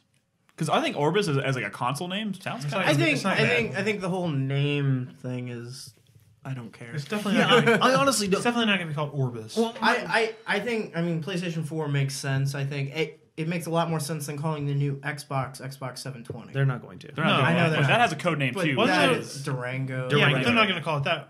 Isn't there rumors that it was going to be called Xbox Infinity? Yeah, and so there a new. That's another thing in the news. A new like logo came out, and yeah, it was Xbox, and then an infinity sign. That's better than Like They're starting to ramp up their. Starting to ramp up their. But doesn't Marketing what about the already. Disney Infinity thing? Mm. Isn't that what it's Yeah. called? Their little Disney Skylanders Infinity. thing. Yeah. To infinity and beyond. I don't know. It's exciting. There's It new is. part. Here's my question though: how big of a jump, like power wise, do you think this is going I to be? think it's going to be a big jump. Of course it'll be big. I don't know. I mean, there were rumors that I can't remember if this was about the Xbox or the PlayStation, but there were rumors that they were focusing more on other advancements and focusing less on jumping technologically It'll still forward. be as a far big as- leap. It will be. I don't know. I mean, just think I about mean, that. look at Crisis 3 running on a maxed out You don't even PC have and- to think about how big of a leap they're going to be. Look at the technology that's in the PS3. That is old ass technology. That Yeah. that like 2000 like what 2006 technology, Yeah. and now all of a sudden here it is like 7 years later they're going to start using. I mean, it's not even like they don't have to try to make it better. It's Yeah. just that technology is there. It's cheaper. It's better. It's gonna be Yeah. quite the leap. Yeah. Okay. You remember I'm seeing just- I'll just put it out the there. Star Wars 1313 stuff? Yeah. That's all next gen. That's already a big fucking leap compared to, I guess, whatever the Wii U. That's had true. or whatever. It'll be nice. I'm really hoping that this maybe closes the gap between PC visuals and console visuals a little bit. It will for a I mean, while. for a while. Yeah, for a while. Yeah, it will That'd be nice. for like a year. Yeah. Or two. Do you want to go ahead and since we'll be doing an event so tomorrow? tomorrow, 5 p.m. Central Time. Be sure to tune into the feed. That's 4pp.tv. 4pp.tv. Joseph Christ, our Cocktail Time podcast host. Review editor, podcast host. Yep. Chris Davis and Bob will be doing live commentary on the press conference. That's going to be 5 p.m. Central Time, February 20th. So, I mean, if you're listening to this podcast, it's probably going to be in the past. Bob's going to be translating. Yes. It'll probably be. For everyone who's live right now, be sure to be back tomorrow, 5 p.m. Central Standard Time. So you think there may be any software announcements tomorrow with this? Probably. Interesting side note about that. I saw that, I don't know, Sleeping Dogs coming out this year. Watch Dogs. Watch Dogs. Yeah, that's what I said. No, don't. I made that mistake Watch plenty Dogs of times. coming out this year. Fuck yeah! I think there are going to be some The announcements. promotional material says available for all quote home consoles. Yeah, that's from the from the get go when they announced that, Well, we were all yeah, like, this "This was does not look like a next fucking gen. PlayStation Yeah. 3." Yeah. So, I mean, God, that was a good fucking surprise. It by was. the way, I don't mean to go back to E3, but Jesus that was Christ, like I did not see that coming. That was at all. definitely like my biggest. I think they have to have some games, like especially exclusives. Yeah. They have to be able to like, oh, this is our new console. It's amazing. Here are some games that you're only going to find on our console. Yeah. It almost hype it Tomorrow. up. It's going to be so disappointing. I'm It excited. just is, because that's how Yeah. these things are. Yeah. Wait, They're never not disappointing. launches. Because, no, just like whatever Launch this fucking announcements, yeah. event is Right. going to be tomorrow, it has to be. Because yeah. everything fucking is. Yeah. Yeah. Because our expectations are up here. And they should be right here. no, but they're not, like, look at the we Ubisoft know what conference they're last year gonna- for me was a spectacular surprise. Spectacular. Like I go to E3 every year expecting Ubisoft's conference to suck balls, and I walked out of there fucking stoked. Because you saw Watch Dogs. No, because I saw Watch Dogs, I saw Far Cry 3, we saw Splinter Cell, we saw a new Assassin's Creed, we saw all sorts of crazy shit. It was awesome. That's I mean, just- some of that we saw coming, but yes, Watch Dogs was a fight, and that's also when they announced Zombie U, which at the time I thought was a really awesome. But I'm saying, like, at least they announced, like, we're the 20 next gen games. It's just not going to happen. I mean, we need to dial back our expectations. Be surprised if it's not just, here's what the system looks like, and here's what our controller looks like, and oh, all that was leaked, so you already know that there's a screen on it. I don't think it's going to be that basic because it's coming out in November, and I'm pretty sure that's going to be real. If it's coming out in November, they want coming out in pre-orders to start immediately, and for that they've got to have software. I'm just saying it happens. Look at last week with the fucking or Sunday with the Destiny thing. It was like, big fucking reveal, and it's like this. Yeah. Kind of came out like a whimper a little bit, you know. know. Okay, let's move on to Destiny. Before that, I just wanted to make some real quick things because there's an Direct and they announced some cool new games. I just wanted to mention Mario and Luigi and Luigi Dream Team, where you're going to be going into Luigi's dreams and it's going to be all trippy and stuff. This is cool because this is the Mario and Luigi series is sort of... This is 3DS, right? Yeah. This is sort of the good RPG series, you know, started with Mario and Luigi Superstar Saga. The last one was Bowser's Inside Story, which was cool. That was good. So I don't know. I think this could be one of the games this year to keep your eye on. Also interesting is they're localizing Harmonite. And if you don't know what Harmonite is, it's a sort of music and rhythm platformer, it's kind of like a music-based auto runner a little bit. But what's interesting about it is not only did it get a lot of really good buzz in Japan because it's already out there, but it's a download game from Game Freak, which they never... Oh my god, Game Freak did Pokemon. They're the Pokemon developers. Yeah. For a second I was jumping... Okay, yeah. And they did Pokemon. They never fucking do anything but Pokemon. I think their last game that wasn't Pokemon was Drill Dozer for the Game Boy Advance. Good god. Yeah, which is a really fucking cool game. So I mean, I think that this could be really cool. Cool. Also, there's some other stuff too. Another small announcement. Maybe small. Hotline Miami, which is a game we talked about quite a bit at the end of the year last year. It's a good game. Is being ported to PS3 and Vita later this year. So that's cool, especially for people who may not for have our access to playing 3 on the PC. listeners that have a Vita. Now I can finally play. I'll probably end up by that time. I doubt I'll have played it by that point, so I'll probably play it on my Vita. I need something on my Vita. You think it's probably download only though, right? Oh yeah, definitely. But yeah, that's pretty cool. Good news. You could go home and play it tonight. I know. You could. I really could. Yeah, I have it. Oh, what? Hotline Miami. Yeah. Yeah, you should. I don't know. No, because I'm from gonna what I wait and get understand, it on my Vita. no. From what I understand, the controller support's really kind I don't know of why, crappy I for just that game. Because you need something to play on your No, Vita, it's- right? I Because you can't- don't have any games was to the- play on your Vita. I was never able No, to get a it's- controller hooked up. There's an can't- update. I can't get myself to go into my But I living heard room it's and sit on the bad. PC and play Dude. games. I don't know what it is. Dude, it's okay. It's called stubbornness. I know. I'm being Just stubborn. try it. Just try it. It's called being an ignorant slut. All right, I'm an ignorant slut. Nick, you ignorant slut. Speaking of ignorant sluts, let's talk about Destiny. Oh, I was I don't know. excited There's no for a real second. connection there. But Destiny, this past Sunday, Bungie. You mean Halo : Destiny? Halo's colon. So are you gonna shit all over Destiny? Is that what I'm We haven't thinking seen anything of it yet. We know a lot 2 about it. seconds of what looked like a first-person shooter that kind of looked like Halo. It did look like. Did you watch the documentary on the making of it though? I watched some. I mean, Yeah. they talk conceptually about a lot of stuff there that's Yeah, I didn't really really watch all interesting. that. So they Bungie, talk about how excited they are about it. yes. Well, I bet a lot Over of the next 10 years, Activision and us are going to do some cool things. I mean, I'm sure Bungie's excitement stems primarily from the fact that they're not working on Halo anymore, which is.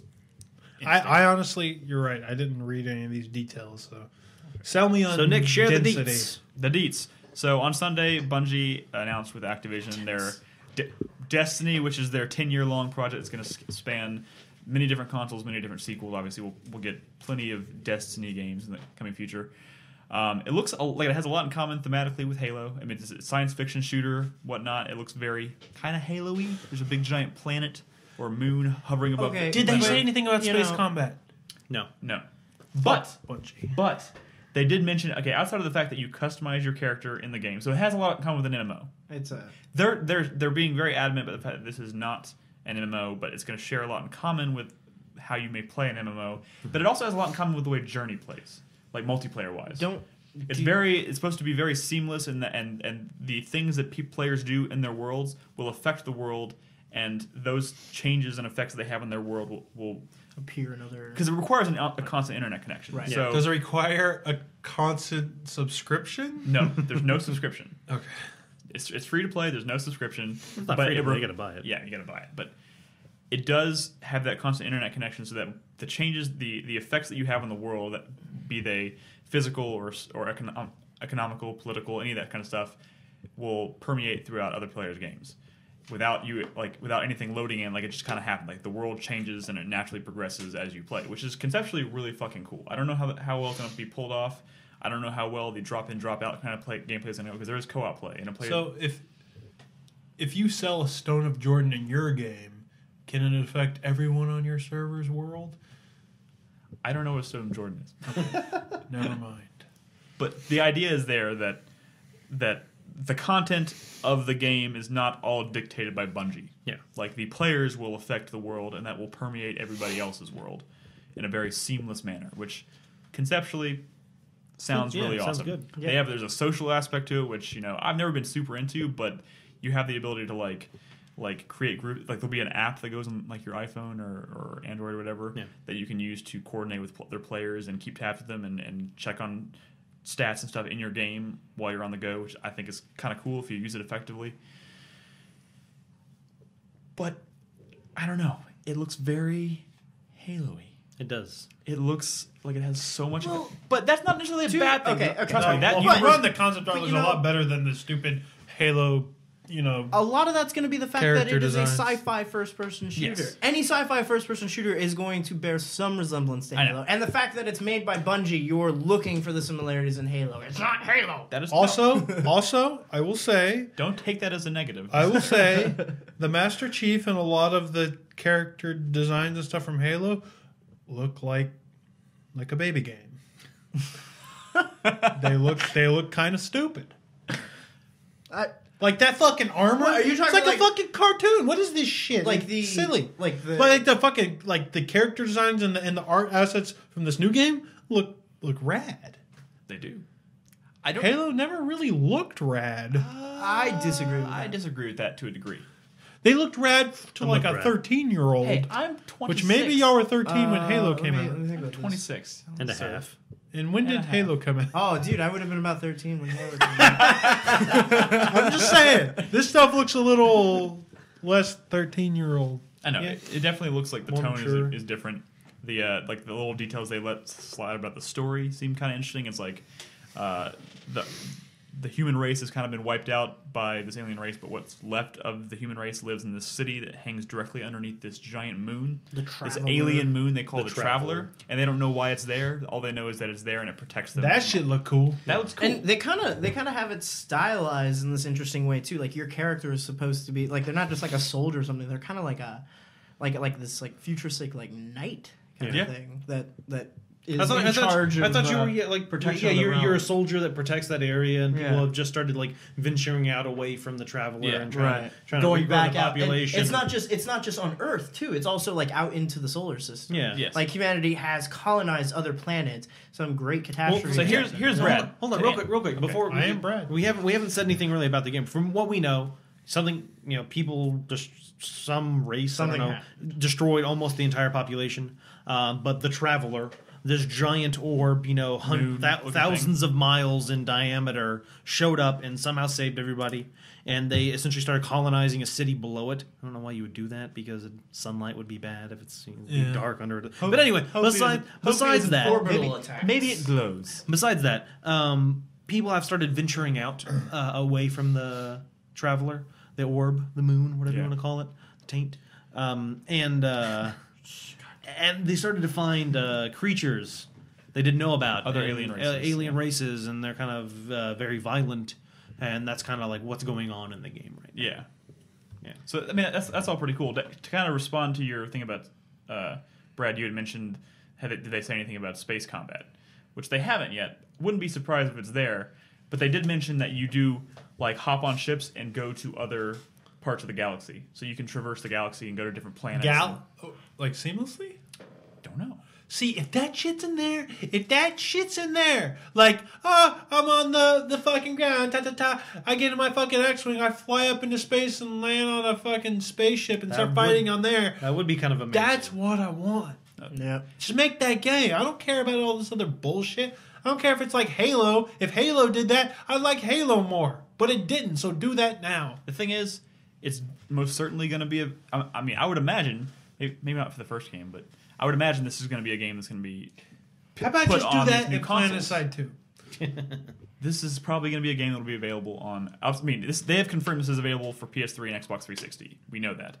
It won't be out this year. Probably be sometime next year. But I would also assume it'll be available on whatever the PS4 and the next Xbox are going to be as well. Which, if these systems really can't handle a lot more than what we're used to, who knows? That could very well be in. But then does that mean they're going to limit what they can do on the next gen versions to accommodate the current gen versions? I think if anything, it'd be the other way around. This is still like a massively multiplayer thing, right? They're really Bungie reacts really strangely when people talk about this being an MMO. Well, because they don't want to scare people away. Because it probably is an MMO. I just they just don't want to use the term. Can I just give me a PlanetSide 2 scale thing, but in this universe where you can fly up into space and fight up there too. Yeah, that's what I want. All right, make that happen, Bungie. All I'm saying is I'm a little wary of the MMO model, especially because I'm just violently opposed to anything that requires a constant internet connection. That could lead to some really you played a lot of Final Fantasy 11. That could lead down some really, We have the internet? Yeah, we do. No, that's not the point. It's not about the internet. I'm saying that could lead them to do some really shady things. Or it could lead them to, hey, I can't play Phantom Dust anymore because it's no longer supported online. That's what I hate. Like, what if I play Destiny and it becomes like my favorite game of all time, and then something tragic happens, sales dip, Activision fucking explodes, whatever, and the servers go down. All of a sudden, I can't play my favorite game of all time. And you can still play Devil May Cry. But it won't. What? DMC, shut up. No, DMC Devil May Cry. It'll live in your fucking heart forever. Yeah. It'll fill my dark soul with light. Exactly. Okay. Anyways, I'm just saying it's slippery slope with that kind of stuff. I'm still excited to see it and play it, but who knows where it's going to go. Yep. Other news. You want to talk about Aliens a little bit? Aliens Colonial Marines. Well, let's talk about It's this. been kind of a clusterfuck today. It's going on in our world of video games. None of us here have played it very much. At all. Yeah, thankfully. We're all smart people. Oh, that's mean. Carlos, I'm sorry. Oh, Carlos. I think Carlos understands that it's bad. Oh, he does. But emotionally, he's having a hard time getting over He's it. having a hard time getting over the game that he thought he was going to be like his game of the century. So the thing is, this game is shit. So the problem is, it came out a while back. This game is similar to Duke Nukem. It's been in development for a long time. You mean it's shit? Yeah. Okay. It developed for a long time. Apparently hands were changed. It was canceled at one point. It was canceled at one point. This is all sounding like Duke Nukem, isn't it? Gearbox took over. Sound like Duke Nukem. Well, it was always a Gearbox project. The game had a demo, which looked pretty good. It was enjoyable. It looked like maybe a 7. Yeah, It looked like a game maybe based I on don't Aliens. care. Yeah, no, it looked like a decent game. Did you play the demo? I saw it. It was not It was not bad. The demo was not bad. It wasn't special, but it wasn't bad. No, sure. It looked like it was actually based on I Aliens. wanted the Obsidian Aliens game, but that's just me. We can talk about that too. The game came out, and it's a piece of shit. Like it's horrible in comparison. It's snake to the demo. oil. Yeah, very much. And so that's one of the things that a lot of people are really pissed off about is the fact that this game, if you gave the demo like sitting at a 7, it was actually a pretty decent game. The game's sitting at like a 3.5. Like, this is nowhere near as good as even the demo was. And some people are kind of confused because they're like, wait, what happened? Like, where did things go wrong that you released a demo that was pretty good and then a game that's... I think we had mentioned last week about the possibility that demo is the only thing that was actually created by Gearbox themselves. Yeah. And the fact that it could have been outsourced to Timegate. That's if you want to be optimistic about Gearbox. Yeah. I think they just wanted to do Borderlands 2. And Well, that's what. And so that brings up another news topic. I'll let Nick lead that one. Okay, so there's still a lot of rumor and speculation going around. There was actually some back and forth between Randy Pitchford and Jim Sterling today. If you were on Twitter and following that, the thing is, Randy Pitchford, if you all know, he's the president president of Gearbox. He's the hype man. He has his own personal Twitter, which he will respond to people. He releases shift codes for Borderlands 2 because he loves Borderlands 2 because it makes them a lot of money. And he loves shift codes. He does love shift codes. And so the thing is, he's actively told people that he does not want your negative comments on Aliens Colonial Marines going through his personal Twitter account. If he will accept positive feedback because he's a positive person. If you have negative feedback, if you could please direct it at Gearbox.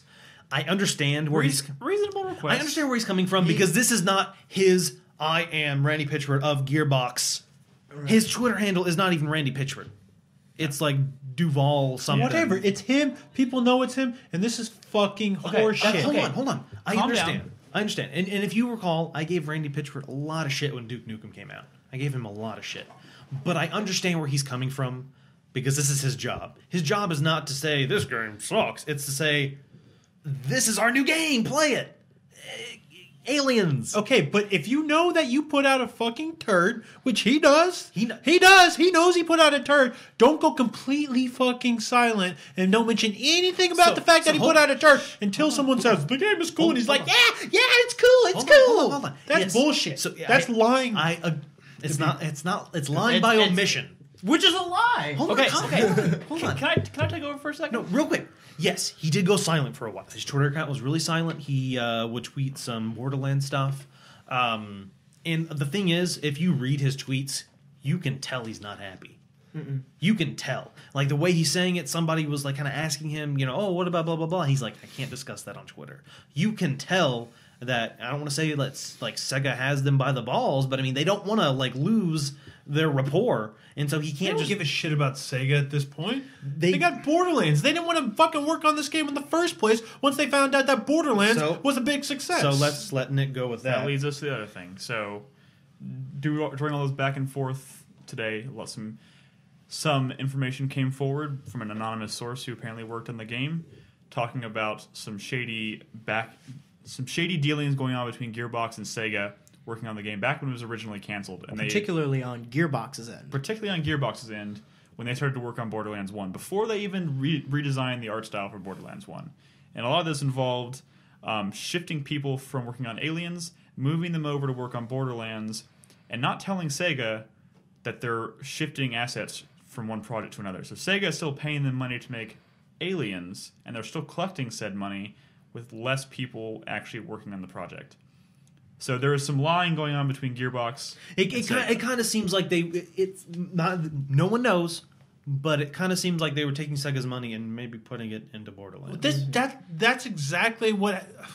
I mean, that shit I don't happens agree all with the that. time. I know it happens all the time. I don't agree with it. I think it's very shady and it shouldn't have been done. But the thing is, What was the game recently that was rumored to the developer who had rumored to do that? They were taking the money from another publisher and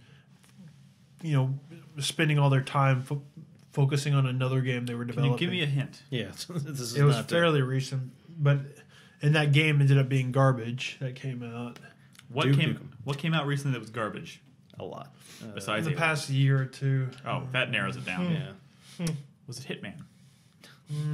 Was it Resident Evil 6? No, Was it Operation Raccoon City? no. Then I have no idea. Well, while Brad's thinking about that, also in the news recently, some aliens. What was it called?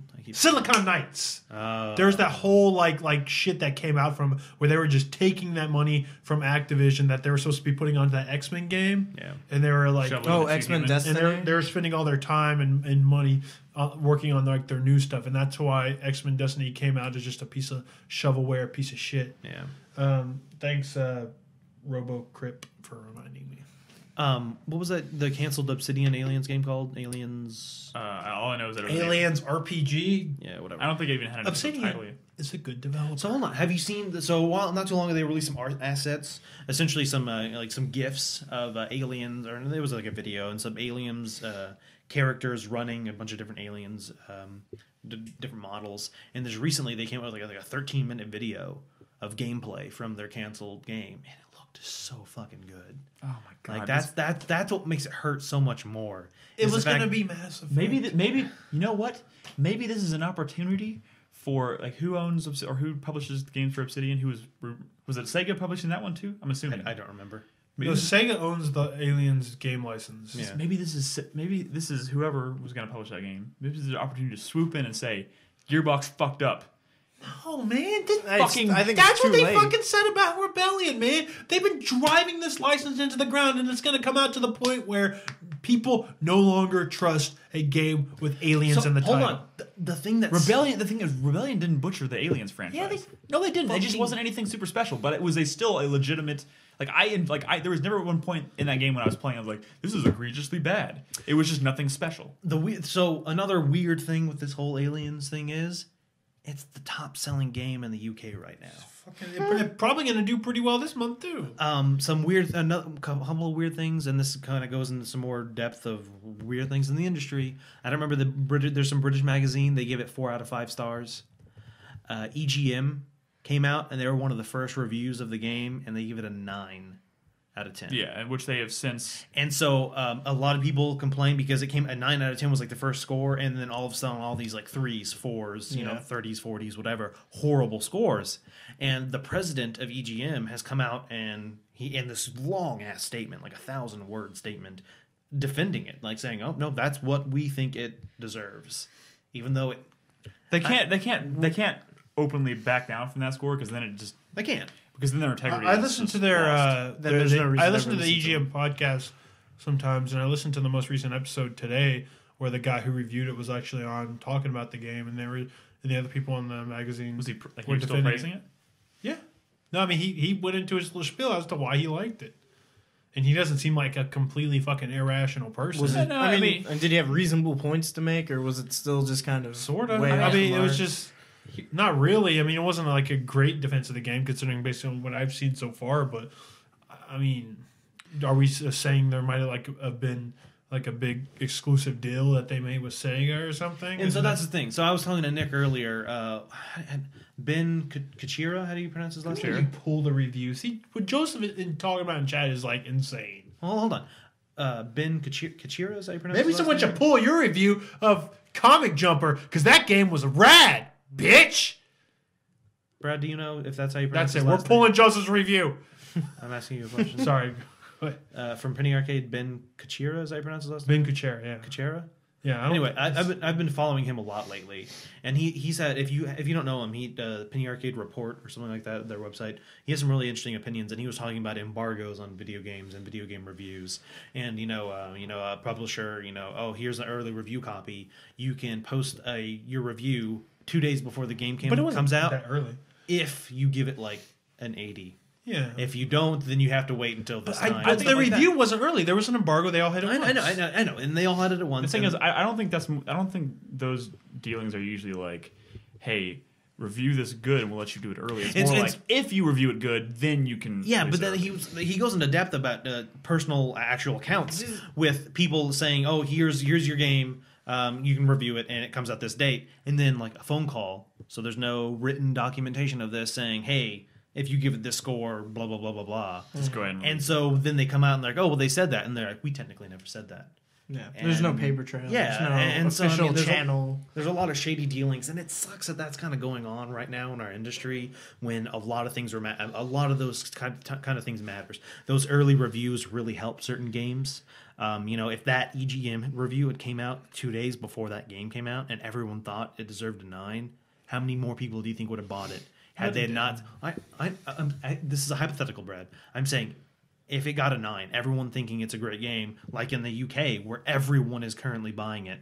It beat out Dead Space 3. Yeah, that's what I'm saying. In Dead Space 3, Really? yes, Dead Space 3 is it the is number the 2 number spot. 1 selling game in the UK right now. It also beat out FIFA, Black number Ops 1 2, means it's selling better than Far Cry anything 3, else. Assassin's Creed 3, Need for Speed Most Wanted, Just Dance. Like 4. I said, there was that popular Jesus UK magazine Christ. that gave it 4 out of 5 stars. But So my question is it it's because of the sucks. franchise. I think it's brand It's just at the end of the day, it's that this franchise deserves way better. I don't think because people are gonna buy it with Alien's name on it anyways.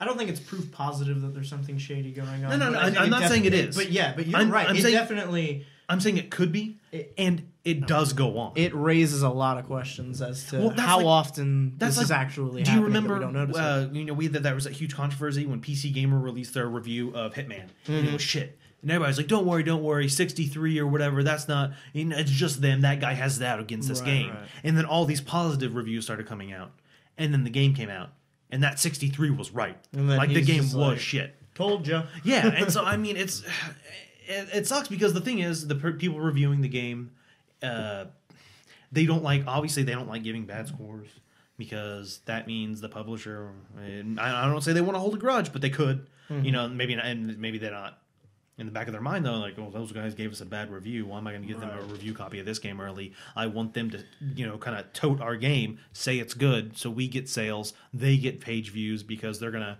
you know, release their review early and they're going to get more clicks on their website. That's what I was telling Nick. You know, the review comes out early, it's going to all of a sudden, you know, it's going to start getting those page hits, which means it's going to start showing up on Google searches. Yeah. You know, it's going to become better for everyone. Getting out there. And, So it sucks that that's kind of how our world works right now.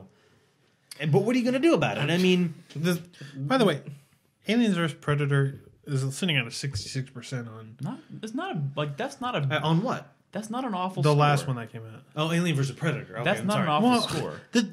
Okay, well, one, people like those Aliens movies. Two, Alien vs Predator, the one that came out in '99. It's like a 90 something.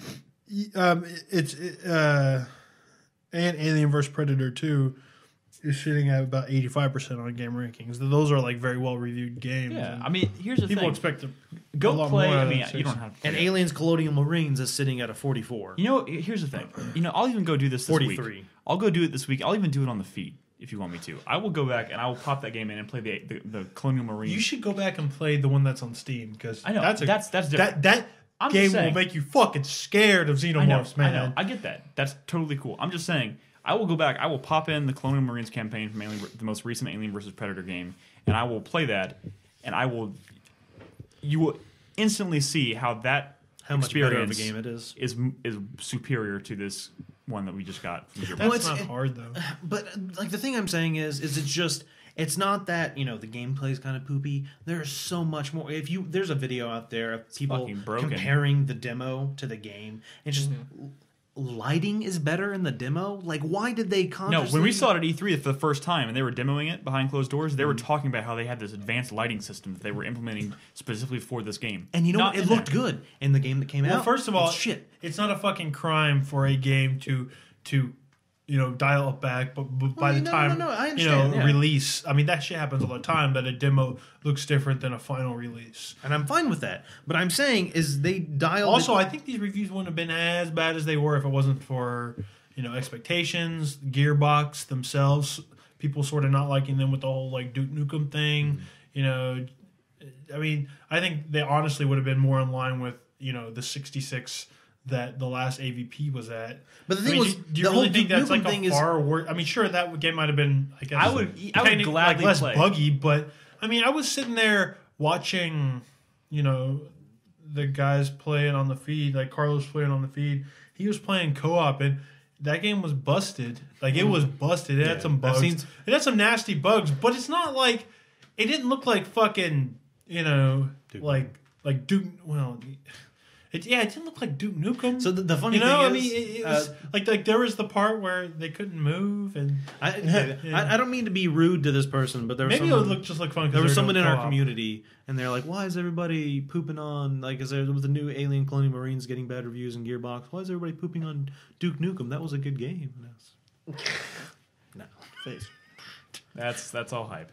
Okay, The only thing that was egregious was that Carlos's gun would never spawn. yeah, where the fuck is my gun? I didn't see it, but he told me at one point he actually like clipped through the map and was looking at the whole thing. So, on There's top. clips. There's a lot of clips. Yeah, out there's a there. lot of clips of things messing up. And what happened was Carlos died, and when you die, your camera is not just going to do Right. nothing. It's going to follow Goes the other on a full characters. camera. And so it was following, I think, David. And then David killed himself. And when that happened, Carlos's camera got stuck where David died. And so everyone was in an elevator going down, and so camera was just stuck there. And so now he's watching everybody, like, you can see the layout of the map, like, he just... So I don't know. The YouTube clip on our channel is called Aliens Enemy Unknown. Because you can basically see Carlos is up there trying to yell like commands down to other players, like move 2 tiles to the right. It was pretty funny. Yeah. So check that out. So, speaking of weird reviews, I just kind of wanted to bring up Metal Gear Solid, or Metal Gear Rising Revengeance. Okay. Pretty positive. I think it's 80-something right now. But one reviewer gave it a really bad score. Like a 3. Yeah. And He so, did. like, I was looking into that out of curiosity. And, like, this guy's, like, poo-pooing on the game for it being, like, hard. And I was like... This is basically to keep it short and simple. His his review is bad for the same reason I probably shouldn't review Bayonetta, because I was furious with that game, but I loved it. Well, my thing is, But I know I have no business reviewing that game because I would be thinking about the frustrations I had with it. I'm not gonna. I'm not gonna. You know the rating thing's back in Metal Gear Rising, right? Where they constantly rate your progress. Yeah, which is why I can't wait to play that. Every combat scenario is going to come with Scrutiny. a time and a rating and how well you did. Yeah. Do I get Stone Awards, huh? Huh? Do I get Stone Awards? Fuck you guys. I don't know. And your fucking gold trophies and shit. But Sorry, bro. I haven't played the game, so I'm not going to give my personal opinion of it. But it seems to me that this person was kind of poo-pooing on it because like he had trouble playing it. Yeah. And what would you do if you were in that situation? I would hand the review off to somebody else. Yeah, because he was like he didn't finish the game. He admitted in his review, like, I did not finish this game. Mm-hmm. And my thing is, it's like if you're having trouble because you're not understanding the combat, and now I will say from what I've been hearing from people, the camera isn't the best, and it can actually hinder you in combat a little bit. The game does a very bad job, similar to we've talked about Ni no Kuni extensively on the cast. That there's a lot of things you didn't know, like if you press up on the D-pad, it will throw in and out your main familiar. Yeah. Left and right on the D-pad will scroll through the attacks, which is much simpler than doing the triggers. Yeah. And the game literally never tells you that. Similar to Rising, which apparently it doesn't tell you about a lot of the moves you can do, like when you're in what was that ninja running mode? What is that called? Ninja Run. Ninja Run. Yeah. If you press some button, triangle or something, you'll go into a slide. And you can knock over enemies. You can slide under like geckos and chop them up and stuff like that. I did love Joseph tweeted over today, right before the show, I think. yeah. He tweeted and he was like, my review has been live for 12 hours and I just now realized you can refill your health by pushing down on the D-pad. There's stuff like that, and apparently the game does a bad job of explaining that. Right. And unfortunately, in a Platinum game where it's all about combat and it has a lot to do with combat's a big deal. It's all about It's a the- very fast-paced game. If you press, if you're on the Xbox A and X, or if you're on the PS3 X and square at the same time, it has kind of a dodge ability. Yeah. Where you not only, if you just press it, you can dodge back, but if you're holding in a certain direction, you'll dodge in that direction. That's a very big deal in a game like this. And apparently they do a very poor job of explaining that. Yes. Which is unfortunate. But I mean... Yeah, I'm sure we'll have a lot more to say about that next week. Because at that point, we'll all have played probably through the game. I'm assuming. Why couldn't they just put in Bayonetta's dodge, That's though? another controversy. Some people are saying, just like this in Crisis, that the games are both short.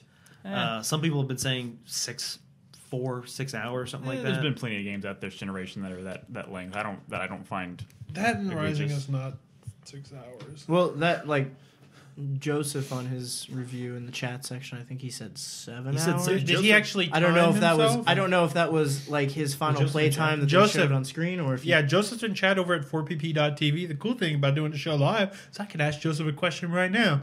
Did you look at the final clock time on the screen when you beat the game?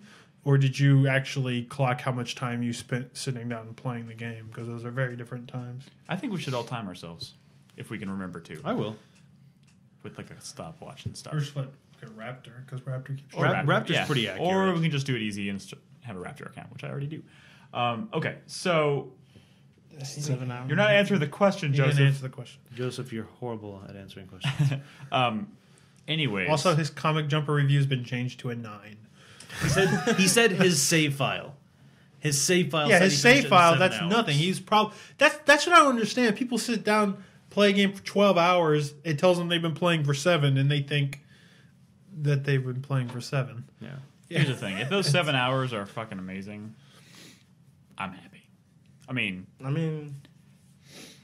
But that's the whole thing is that 7 hours he played, that was 7 hours of like actual combat, like swinging a sword for 7 hours, and then there's all that story and world traversal and stuff in between and that. starting over. And yeah, having to reload saves and whatnot. So it's probably closer to 10 or 11 hours. So with that said, we're going to go ahead and we're going to take another break because we still have some community stuff to do. So when we come back, we'll have Nolan lead us through some viewer questions, right? Okay. And, Yep. and Joseph is steadfast in his belief that Comic Jumper is shit, and he'll take that to his grave.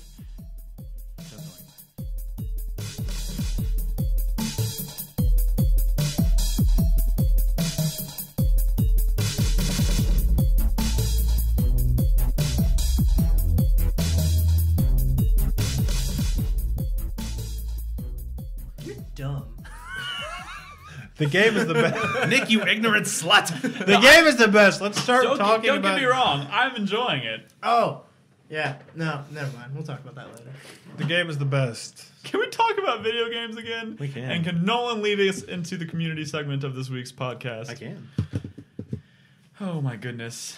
All right, so this week in the community, this week we're bringing back Chatter of the Week. I don't know how to do these anymore. That's fine. I'll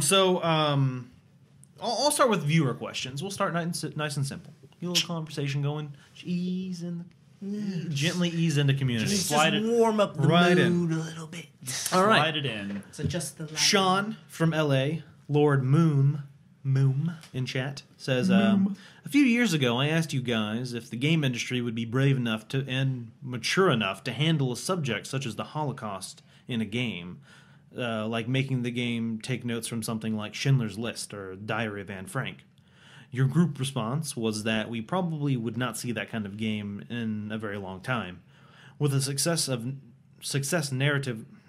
narratively and commercially this past year, do you think that kind of game would still be inconceivable? Is he speaking in terms of like the entire industry being successful last year? I think he meant like story-wise. I mean, The thing so is- long story short, do you think the game industry is ready, or the public is ready for something similar to a Holocaust? Very Funny enough. Holocaust. Funny enough, I think a game style. Diary of Anne Frank. People being mature subject persecuted. matter. Yeah, very mature. I think a game like Telltale's The Walking Dead may have prepared us for something more. It doesn't come close. To I mean, no, something no, like it's not close like subject matter wise because zombies and Holocaust, different.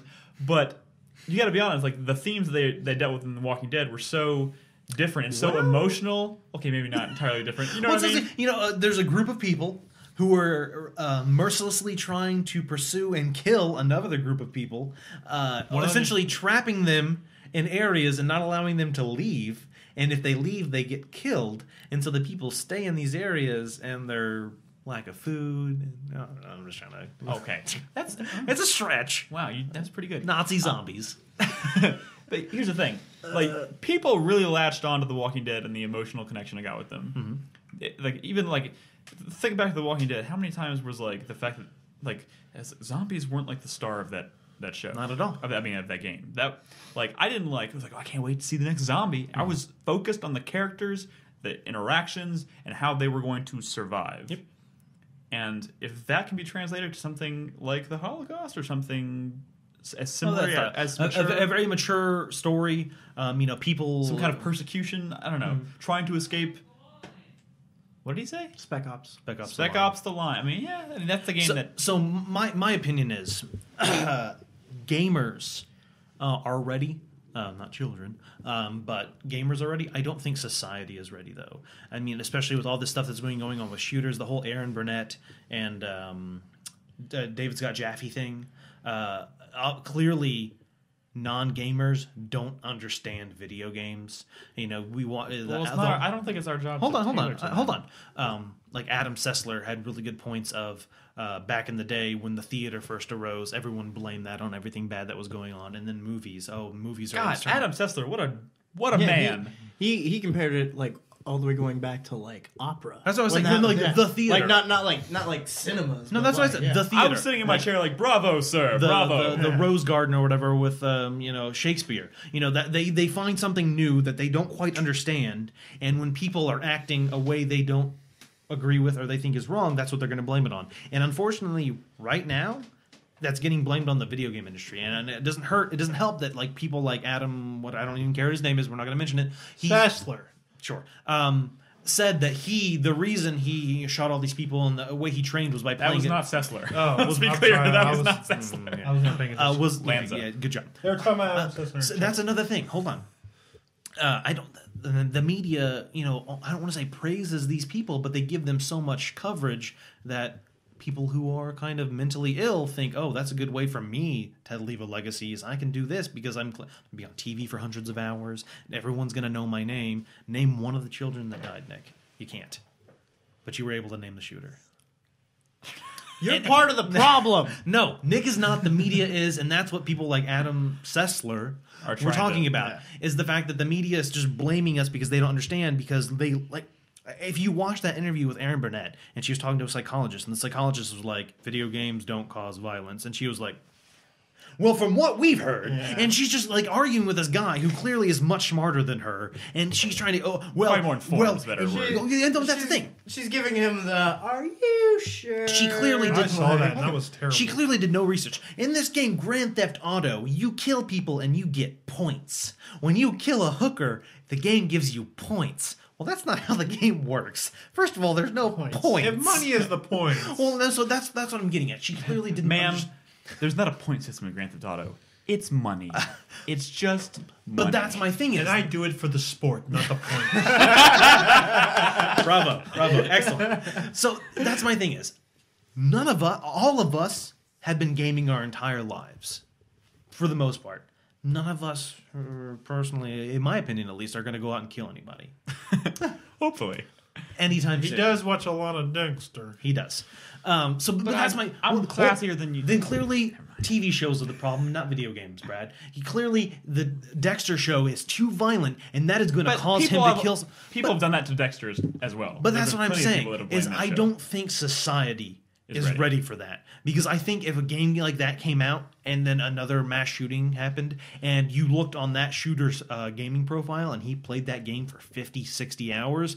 That game was clearly the problem. That game made him want to kill people. It's unfortunate that in today's... There's always going to be a scapegoat. Well, there has to be. And Such an easy The thing is, scapegoat here's the with video thing. games. Who gives a shit if people want to blame video games?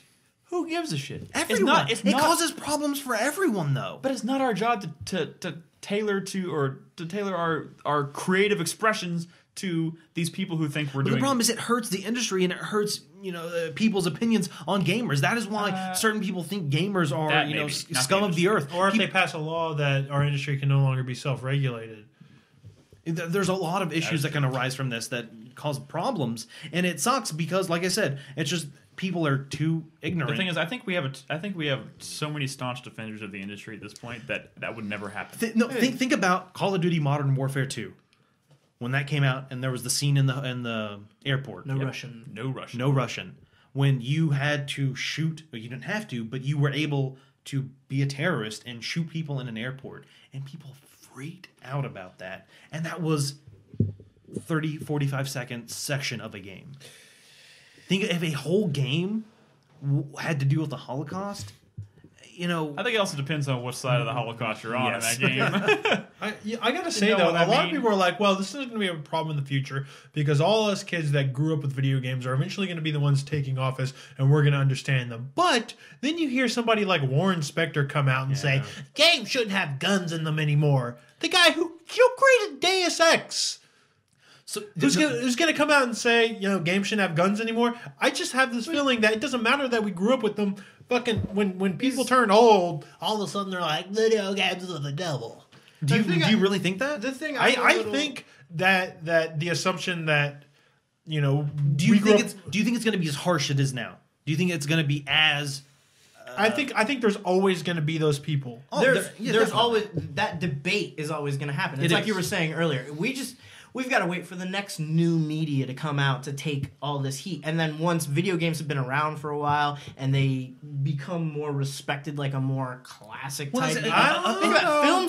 films can handle these subjects. They're going to Books become- can handle these subjects, and people don't. But old people watch movies and read books, and old people will never fucking play video games. It really is. Not these old people, but when we're old. When we're maybe. old, I You watched say that, but it's going to be very small. I watched a video article, or whatever you want to call it, an editorial, of this old woman, and she enjoys playing Grand Theft Auto. But it's a rarity. I know it's a rarity, but that's because when she was young, they didn't have video games, and so they're leading into it. I honestly think when I'm older, I will play video games. But a lot of us grow up and we stop playing games. Yes, that is the truth. People our age. But I honestly... I also grew up and stopped reading as much as I used to. Brad, 50 years ago, segregation, all this stuff, times have moved on, and I honestly think it will get better. I think as the older people and the Senate, Congress, whatever, people that are making laws as they die off, and younger people who have grown up in a different society take those roles, I think things will be better than they are now, not just for video games, but for everything in general. I think video games are constantly...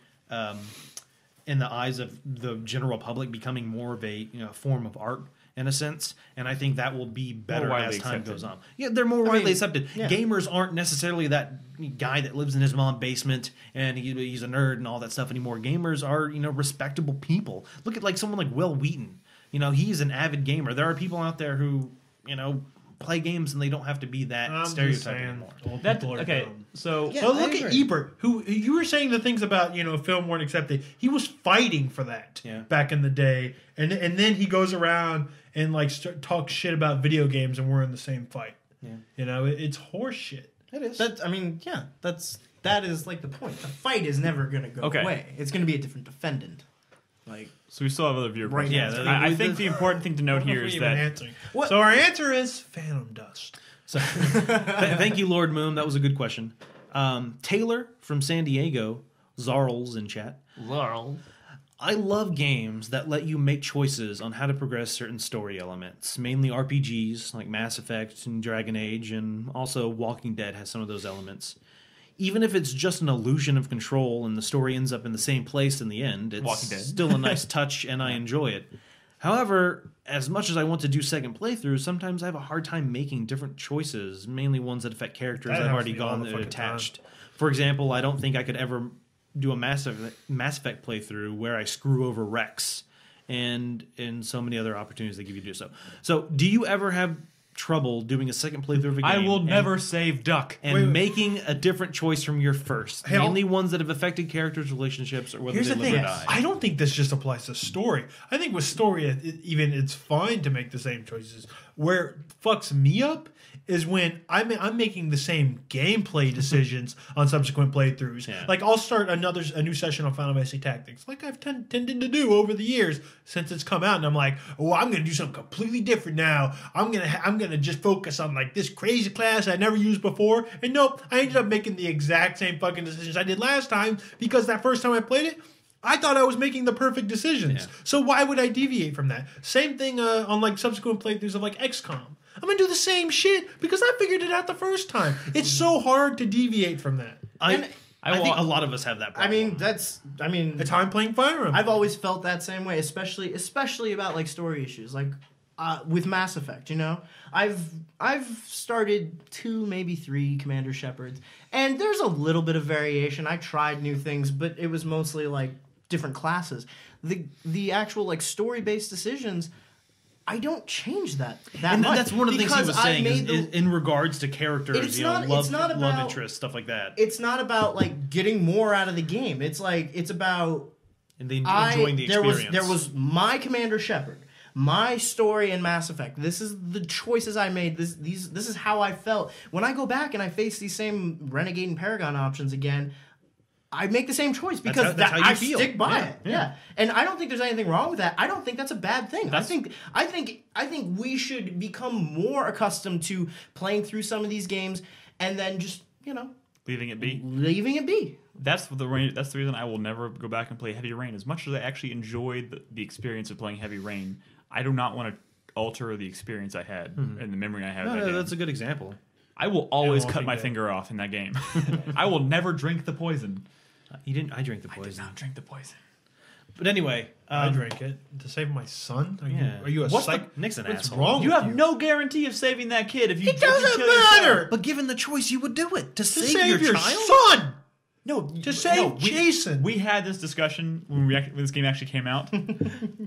We're not having it again. Is All it right. Jason? I see Yes. things completely differently. No, not Jason. It's Sean. Sean. All right, Bradley from California, the Brad Man in chat. What are your ultimate expectations for the next major console cycle? What do you believe will be the major deciding factors for the future console successes and failures? More powerful and effective hardware, innovations, gimmicks, new IPs? How much more of a leap do you believe it will be compared to the current console generation? Software. So we kind of talked about this earlier a little bit, but I mean, I guess what are our personal opinions? What is it going to take And so, are you saying software in the sense of? I think it all lives or dies by its software. Look at the Wii U.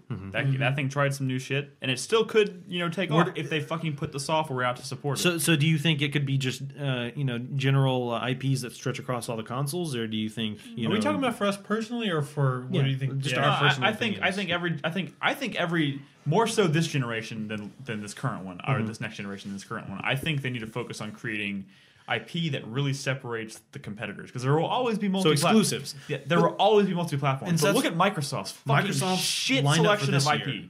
new IP. Two no IPs this year. What's Or, the no, sorry, not two Gears new of War IPs. Judgment. Gears of War Judgment, 2 console exclusive. Gears of War Judgment, and like one more. I don't think there's one more. I think it's the only one. I mean, outside of like Kinect shit that you're only gonna find on. What about Fable: The Journey 2? Anyway, Like even Fable, look at Fable. so is that you? Then look at Sony. We got just in the first few months alone, we got fucking The Last of Us. We got Sly Cooper. Nina we Cooney. got God of War. Nina Cooney. Look at that shit. Nina Cooney? You can't say it like that. I can say it however I want. Nina Cooney. Apparently, in the UK, Cooney is slang for like Vagina. yeah. I think it kind of is. Need no Cooney. So I'm not, need no. Okay. You sorry. don't? No. Okay. I don't need no Cooney. Okay. So yeah, I do agree. It's a play on words, people. Calm down. I do agree that software is always a big selling point. I mean, that was that's how Sony survived in the PS2. I mean, they lost money on every console, but they sold so much software, and they had a good selection. And I mean, unfortunately, the past few years, neither console has had the best selection of exclusives. I mean, Sony's had their Uncharted's, and Microsoft's had their Gears of War, and so they have had them. But I mean, I do think new IPs, which we will see with the new console generation. I think Microsoft needs to focus their efforts on creating IPs that define their console their market. What's You know who looks even stupider than the Master Chief? What's with that Crysis 3 dude? Looks completely fucking like... hey, focus. What the... Bro, focus. Like, there was that fucking ad, like the sharp dressed man. They're playing that fucking song. didn't see that. This dude wasn't sharp dressed at all.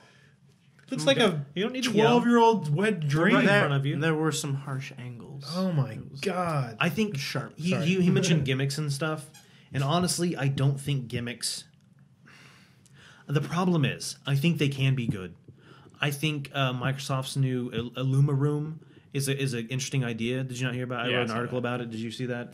It's essentially a projector type system that will project an image onto the wall past your TV. So say you're looking at the screen and you can see this, but maybe you can see something off to the right, almost like a peripheral vision. Like so you a can HUD? like a HUD. So it gets all the HUD off the main screen, possibly?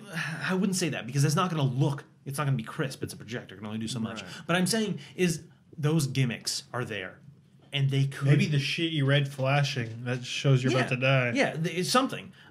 Turns your whole room red instead of the screen. Yeah. He just starts Cool. panicking. Like, So I think those are there, and I think they could do amazing. But the problem is, I don't think developers trust it enough to go with it full force. The whole even when PS3 first came out in 6-axis, and developers thought they were forced to put some sort of 6-axis control. Grand Theft Auto 4 had shitty, like when you're riding on a motorcycle, you can do 6. Yeah. It's just like bullshit that Wait, what? I'm just kidding. no one really got behind. And I think the problem is those are there and they could be done well, but when they're put in there half-assedly, it's never as good. So I think gimmicks can be good. They can be great if people use them wisely. And the problem is they don't seem to. Yeah, that's true. Here's the thing. I think it's at this point, I'm really hoping we'll find out tomorrow for the first time, hopefully, what they've learned from this current generation as far as gimmicks go. See how they incorporate some of this technology into it. Maybe not make it quite as intrusive. This generation is going to be the most gimmick-filled of all of the generations. Probably. Because they are still desperately trying to grab onto the shrinking casual audience that Nintendo created last generation. Yeah. They're like, no, we have cool, stupid stuff too. Come back. That's true. That is true. Okay, You know, Just Dance is still one of the best-selling games of the year. okay. So Every thank you year. for your question. That's a good question. We need to move on. So, We don't have enough content. Did I mention that? yeah, exactly, Nick. Chatter of the week. So, bringing this back, it's been almost a year. bringing it back. I don't remember how these are done. So, how Chatter for the Week works, you weren't ever here when we did them. Chatters, send me emails. Maybe once. Maybe once. with their best gaming achievement, best gaming moment, their shameful secret, and their top 5 games of all time, including their name and their name in chat. And then I'm going to read both of them, and the 4 of us are going to choose. We will decide a who's winner. the better human being based 2 on. chatters enter, 1 chatter leaves. Has Exactly. anyone ever said that before? Probably. Probably. So, I mean, if you got to figure with 300 shows, probably at some point. Zach from Abilene, Texas, not very far from He's here. a Texan. He wins. Zach Quest in chat. His best gaming moment. I'll start with his shameful secret. Shameful secret. My shameful secret is I haven't beaten any other Zelda games besides Twilight Princess, Wind Waker, and Majora's Mask. Wait, what? That's still 3 Zelda games. I honestly never found any reason to fucking keep playing the other games. What about A Link to the Past? Honestly, What about Ocarina of Time? You just whore? lost interest. It's a shameful secret. He loses. Next. His best gaming achievement. When Okami came out in 2006, I beat the game in 1 week. Then I beat it over in that weekend. The first playthrough took me 60 hours, and then I beat it in 25. So I assume Maybe he that meant that 25 hours he could have spent on a fucking Zelda game instead of replaying Okami. That's true. His That will be factored in. 5 games of all time. Number 5, Majora's Mask. 4, Twilight Princess.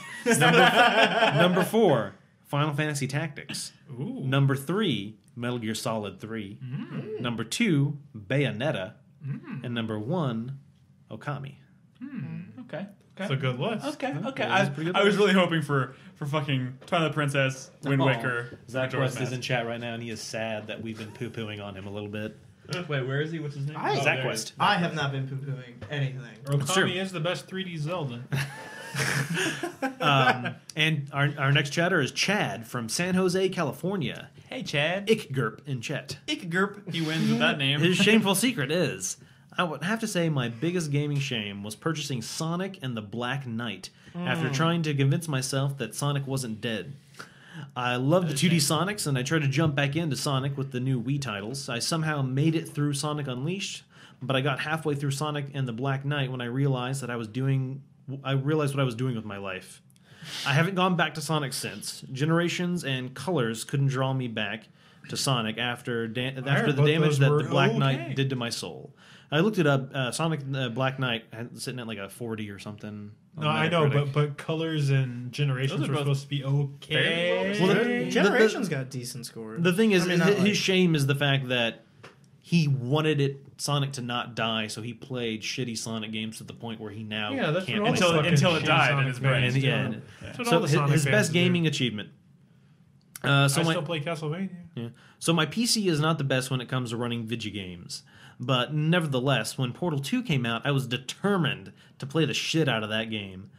I thought my graphics card could handle it, but sure enough, once I loaded it up, there was just a black screen. After hours of digging through Steam forums, I was able to finally get the game to work in its magnificent 15 frames per second if I was looking at the floor. Despite all that, not being able to see any of the goo was a bitch at parts. Did he play that entire game? In I was able to beat the game and even beat all but one of the co-op levels with my friend. We couldn't complete one puzzle, which involved smashing into each other midair because of massive lag. Wow, So he played through all of Portal that's 2. impressive. That's pretty good. That's impressive. Like a guy cutting his hand off is impressive. I just feel more bad for him. Okay, let's hear his top 5. That it's kind of tied right His now. top 5. Number 5, Halo 2. Number 4, Kingdom Hearts 2. Number Game sucks. Number 3, Burnout 3 Takedown. That's a good That's a game. good game. Number Wait. 2, yes, Halo 2? correct. Yeah, right? Right? Halo 2. Number 2, Legend of Zelda Twilight Princess. That's a good game. So he says, honestly, Zelda holds a special place in my heart. As it should with most. Twilight guy's- Princess has some of the best dungeons and atmosphere of the series. That is absolutely fucking true. So yeah, no, I agree Yeah. that Twilight Princess has good dungeons. I love that. His number 1 game is Super Smash Brothers Brawl. Congratulations, Bro, Zach. This dude is young. He says, I judge my games by how much fun I have with them, along with how much time I've spent on each of them, and Brawl has spent a lot of time on Brawl. Anybody who prefers Kingdom Hearts 2 to Kingdom Hearts 1. So the choices are Zach and Chad. It's a minus in my book. I think I'm gonna have to. I want to give it to Chad just because he played through Portal 2 with 15 frames a second, That was a pretty good story. Yeah, that's. and he did make a good point about Zelda. Wait, read Zach's list Zach's again? top 5: Majora's Mask, Tactics, Metal Gear Solid 3, Bayonetta, and Okami. And Chad's? Better top 5. Chad's top 5: Halo 2, Kingdom Hearts 2, Burnout 3, Zelda Twilight Princess, and Super Smash Bros. Ball. I'm gonna give it to Chad for the Portal thing, man. One vote for Chad for Portal. Zach, dude, has his number 1 and 2 games are Hideki Kamiya games. That is true. And he's got Tactics on his list. And he's got Tactics on his list. And Metal Gear Solid 3. Mm-hmm. What was his 5? Majora's Mask, which Brad never was a big fan of because he doesn't like time restrictions. Yes. I like the Portal story. Portal, that's 2 for Chad. Chris, what's your vote? God Alan? damn. Okay, so the Portal story is incredibly endearing. We don't have time for this, Chris. Yeah, I'm gonna give it to Chad. Chad is the winner. Congratulations. So congratulations, Chad. Ikgerp in chat. You are our chatter for the week for Episode our first 306. our first chat of the week in 2013. Yep. Congratulations. I'll put a little note in the show notes for you. So That's all you get. our new section is subscriber of the week. How subscriber of the week works is I'm going to I have a random number generator, and I'm just going to randomly pick a subscriber from our current list as of tonight. When I go home, I will do it, and I'm going to email that person, and they get to be subscriber of the week. So this week's subscriber of the week is Dimitri from Toronto. Sweet. Zladko the Drunk in chat. Yeah. So one of my questions is, what is he playing right now? He started The Witcher earlier this month. He's loving the shit out of it. I think it's the first RPG I've played where having sex and getting wasted plays such a significant part. I'm not even halfway through, and I've already had Geralt fuck at least a dozen characters. Wait. In The Witcher 1. The original What? Witcher. Yeah. What? You can fuck all kinds. Also, he has Metal Gear Rising pre-ordered, so I guess he got it today, so he's probably playing that too. How did Dimitri get into gaming? His earliest memories of gaming are shoot-em-ups. The very first one was Contra on his neighbor's NES. Then for a long time, it was Metal Slug on local arcades, Neo Geo. Played a lot of Tetris too. Eventually, my family left Russia, and I could finally try some new games. I fucking hate Tetris. I saw, I don't like those in Russia, that meme is pretty dumb. In Soviet Russia?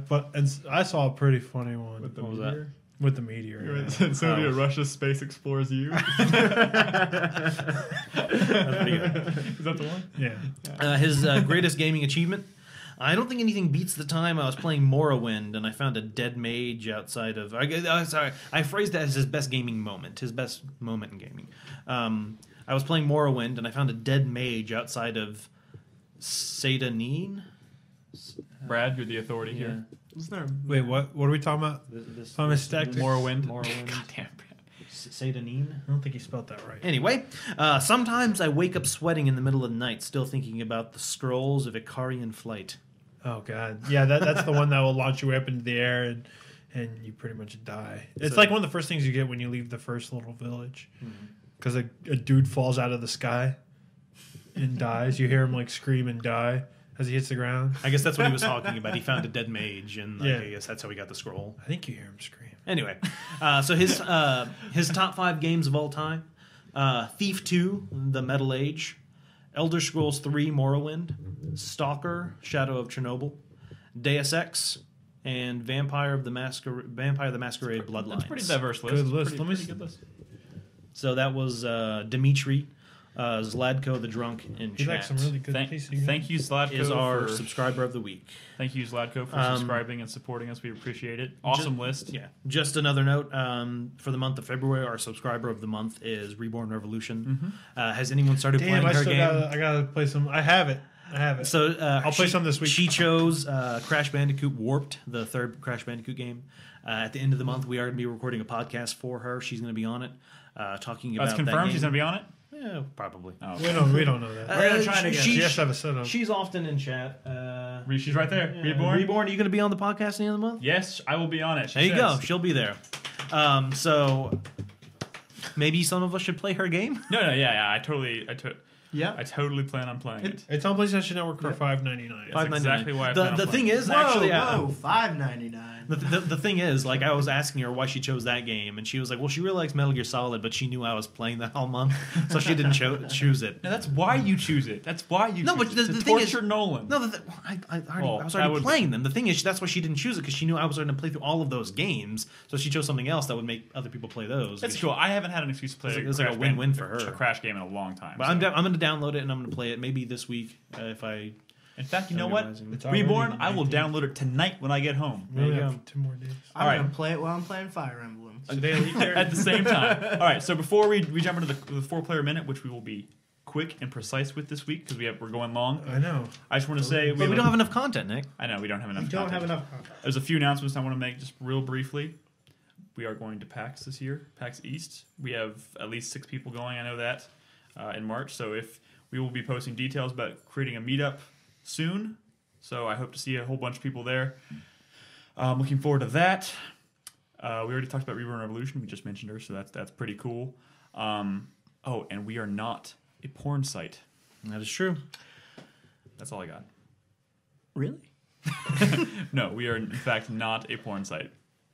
Brad is going to start us off this week with the 4-player minute. Also, let me say this.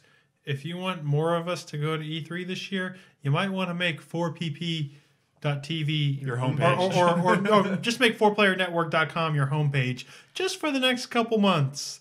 Trust me on this one. E3 is Otherwise, our E3 coverage is going to be pretty lacking. E3 is being a little kind of bitchy this year. Yeah, we're going to need y'all's help, guys. But So, with that said, just make it your homepage for the next couple months.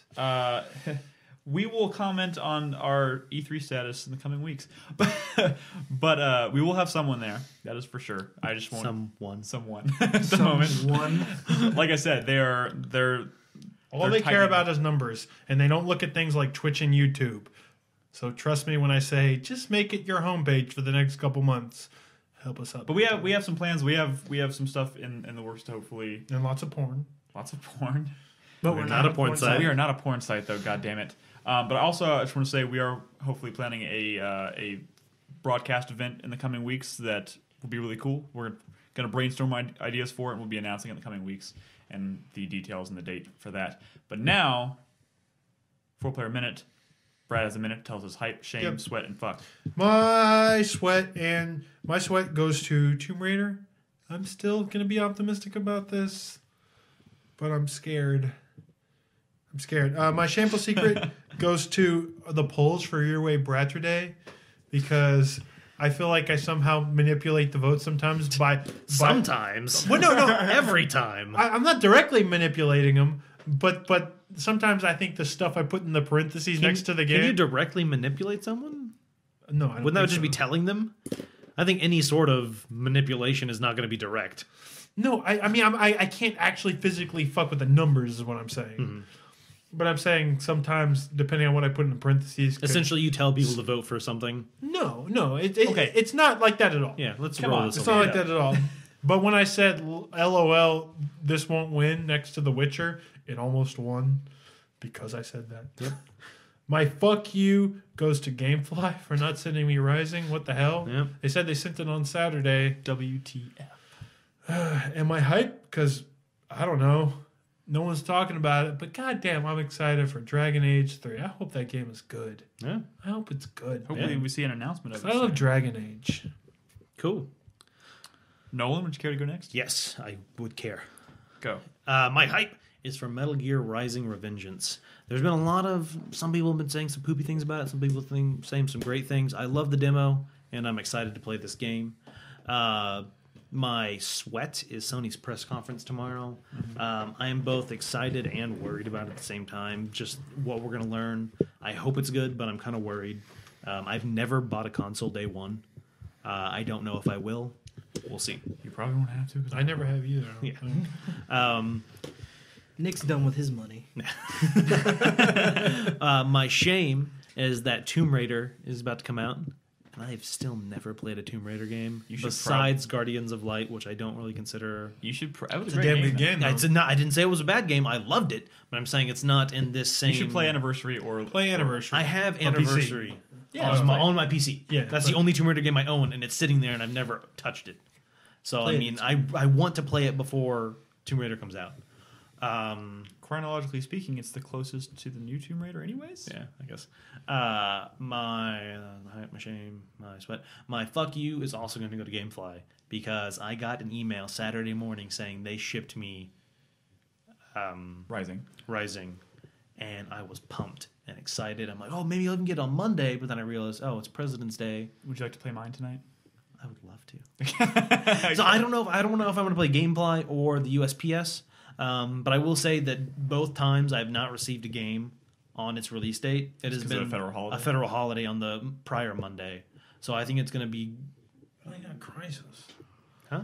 But I got Crisis today. I'm sorry. You could play Metal Gear Solid on the Xbox. But that's what you're going to do. Let's not talk about this right now. Yeah. Thank you, Nolan. So that is my stuff. Also, I kind of want to say fuck you to my boss. Not Wait, in, don't do that! Hold on. Not in that way. Oh, in that way. oh! Unfortunately, one of my associates that I work with, really super nice lady, she got pregnant. That's not the unfortunate part. I'm still waiting for the fuck you part. And there were some complications. She had to leave work a couple of months ago. And she just came back on Monday. And I was excited. I was like, hey, how you doing? Her name is Cher. And I was like, hey, I haven't seen you in 3 months. How's it been going? You know, how's your baby? And she's like, oh, David, our boss, didn't tell you? And I was like, no. And she's like, I had a miscarriage. It felt like a fucking asshole. Because I'm all like, how's your baby? And like, I'm like, why did my boss not be like, hey, don't mention the baby? Yeah, fuck that guy. I was almost like, No. I almost like broke down in front of her because I felt so bad. All right. That's bad. Let's be honest, though, right? Let's be honest. Fuck Nolan. Yeah, you're kind of an asshole. in that It's not situation. Nolan's fault. It wasn't my fault. I know, it's a I was joke. excited that she was back. Then That's like, really horrible. That is fucked. Did you go yell at your boss? no. What am I gonna say? Thanks to for him? the heads up. right. Bro. All right. Good story. Chris? My 4-player minute. My hype is for my new PC. I just got an email today saying that they finished assembling and it should be shipping by the end of the week. So, gonna have a new PC. Can't wait for that. My sweat is actually for an industry trend for the future of the whole pre-ordering system. The only reason I bring this up is because of 11-Bit Studios' new project that they will be announcing on February 28th. We didn't mention this in the news. We didn't mention this on the news, so that's why I'm bringing it up now. Real quickly, 11-Bit Studios is making a downloadable PC game that they will be announcing on February 28th. Now, if you pre-order the game now, granted, keep in mind there is no information on what the game's called, what kind of game it is, what it's going to be about, anything. There's one little 10-second teaser pre-rendered clip that you can watch and make your decision. If you pre-order the game though before they announce it on the 28th, you get it for half price. Which half price is like $7 and But they're not going to tell you what the game is. But you don't know anything about the game. They're just saying we're making this game. Here's a little pre-rendered cutscene of a couple dudes in futuristic clothing. Do you want to take a risk, a $7, $8 risk on this? It's a dangerous precedent. It is a dangerous precedent. much. In and of itself, it's not that big a deal because it's not a very expensive game. It's a PC download. It's only game. $8. Whatever. It's, Yeah. it's You know what? people's. It's It could be people's kinda money. fun to take a risk. But this is setting a huge and scary precedence for the nature of pre-orders. I think this is going into Especially if it's comedic a parody. This almost. is like the sort of satire that people would write about where pre-orders are going. It's happening. What if I it's don't know. Half-Life 3? You can feel pretty silly. Yeah, probably. Oh well. My shame we forgot is to mention for the Valve fact that I haven't played handhelds in so fucking long. This weekend has just shown me. Don't shake a baby. It's just shown me how good they can be and how entertaining they can be, and I feel like a fool for not having bought a 3DS. It's okay, you sooner. should. Anyway, and my fuck you goes to Nintendo for releasing the exact same Fire Emblem 3DS bundle in Europe, but as a 3DS XL as opposed to this regular 3DS that we got here in North America. It's a cool looking 3DS. It is a really cool looking 3DS. I would have preferred to have the XL, but I'm not going to get too worked up over it. It is also kind of fucked too that 3DS XL that they're releasing in Europe is region locked, so there's No importing. there's no importing. So whatever. Thank you, Chris. I forgot a game I've been playing. Oh my god. It's a new game that came out on Android. We'll talk about it next week. It is Tamagotchi Life. Oh my god. What? Yeah, It's a game of a Tamagotchi game. Okay. On I'll my be quick. Android. I'll be quick. My hype is for the PS4 announcement, just because it's new hardware. We've been talking about it for a long time. Is it People have been new asking us hardware? about it. Yeah, well, that's going to suck even more if it turns out it's not even a PS4 announcement tomorrow. That would suck. My hope is for Last Guardian. I think that's going to be shown. Yeah. What if they show that? What if that's the software that? Fumito Ueda said it's going to be shown soon. Yeah, so it could be tomorrow. So yeah, PS4 and possibly the Last Guardian being shown. That'd be nice. My sweat is for the PS4 because who knows? It could be a clusterfuck tomorrow. Could be. And it may not impress me the way I want it to. What be. if they showed a video of a bunch of ducks in a Ducks? bathtub? If they show the goddamn duck demo, I'll kill myself. My fuck you for the week goes to Gearbox. I mean, I usually praise the Gearbox. What if they show the ducks, but then they zoom in on the down on the ducks and show that it's rendered in real time? I have like actual like follicles. God damn it, Nolan. So my fuck you goes to Gearbox, obviously, for butchering aliens, or not. Just the controversy around this, Yeah, everything that's going It's on. it's a clusterfuck, and it's far Mishandled. worse than I ever could have imagined it being. Like I always knew it would be a possibility the game would come out and it'd be bad, but this is way beyond that. And that's the thing. You're just surprised that a game of this low quality, that was touted as an A class, Well- like a first class A rate game, is so bad. That source who had come out today and said all that stuff about the development of the game also said that the members of the team who were working on the game didn't think they were actually going to make their February launch date. They didn't think they were actually going to go through and launch it. And then Sega came in and was like, "Oh no, you're shipping." Probably because they needed to maintain the license. yeah, Probably because they needed to make some more money after spending all those Probably- billions of dollars on THQ games. probably because they were tired of dealing with it at this point. And my shame, title last week's shame. I got Crisis 3 Metal Gear Solid Revengeance last night, but I also received the last season of Smallville in the mail today. What the fuck? So I'll probably be watching that. Is that your shameful secret? Yeah.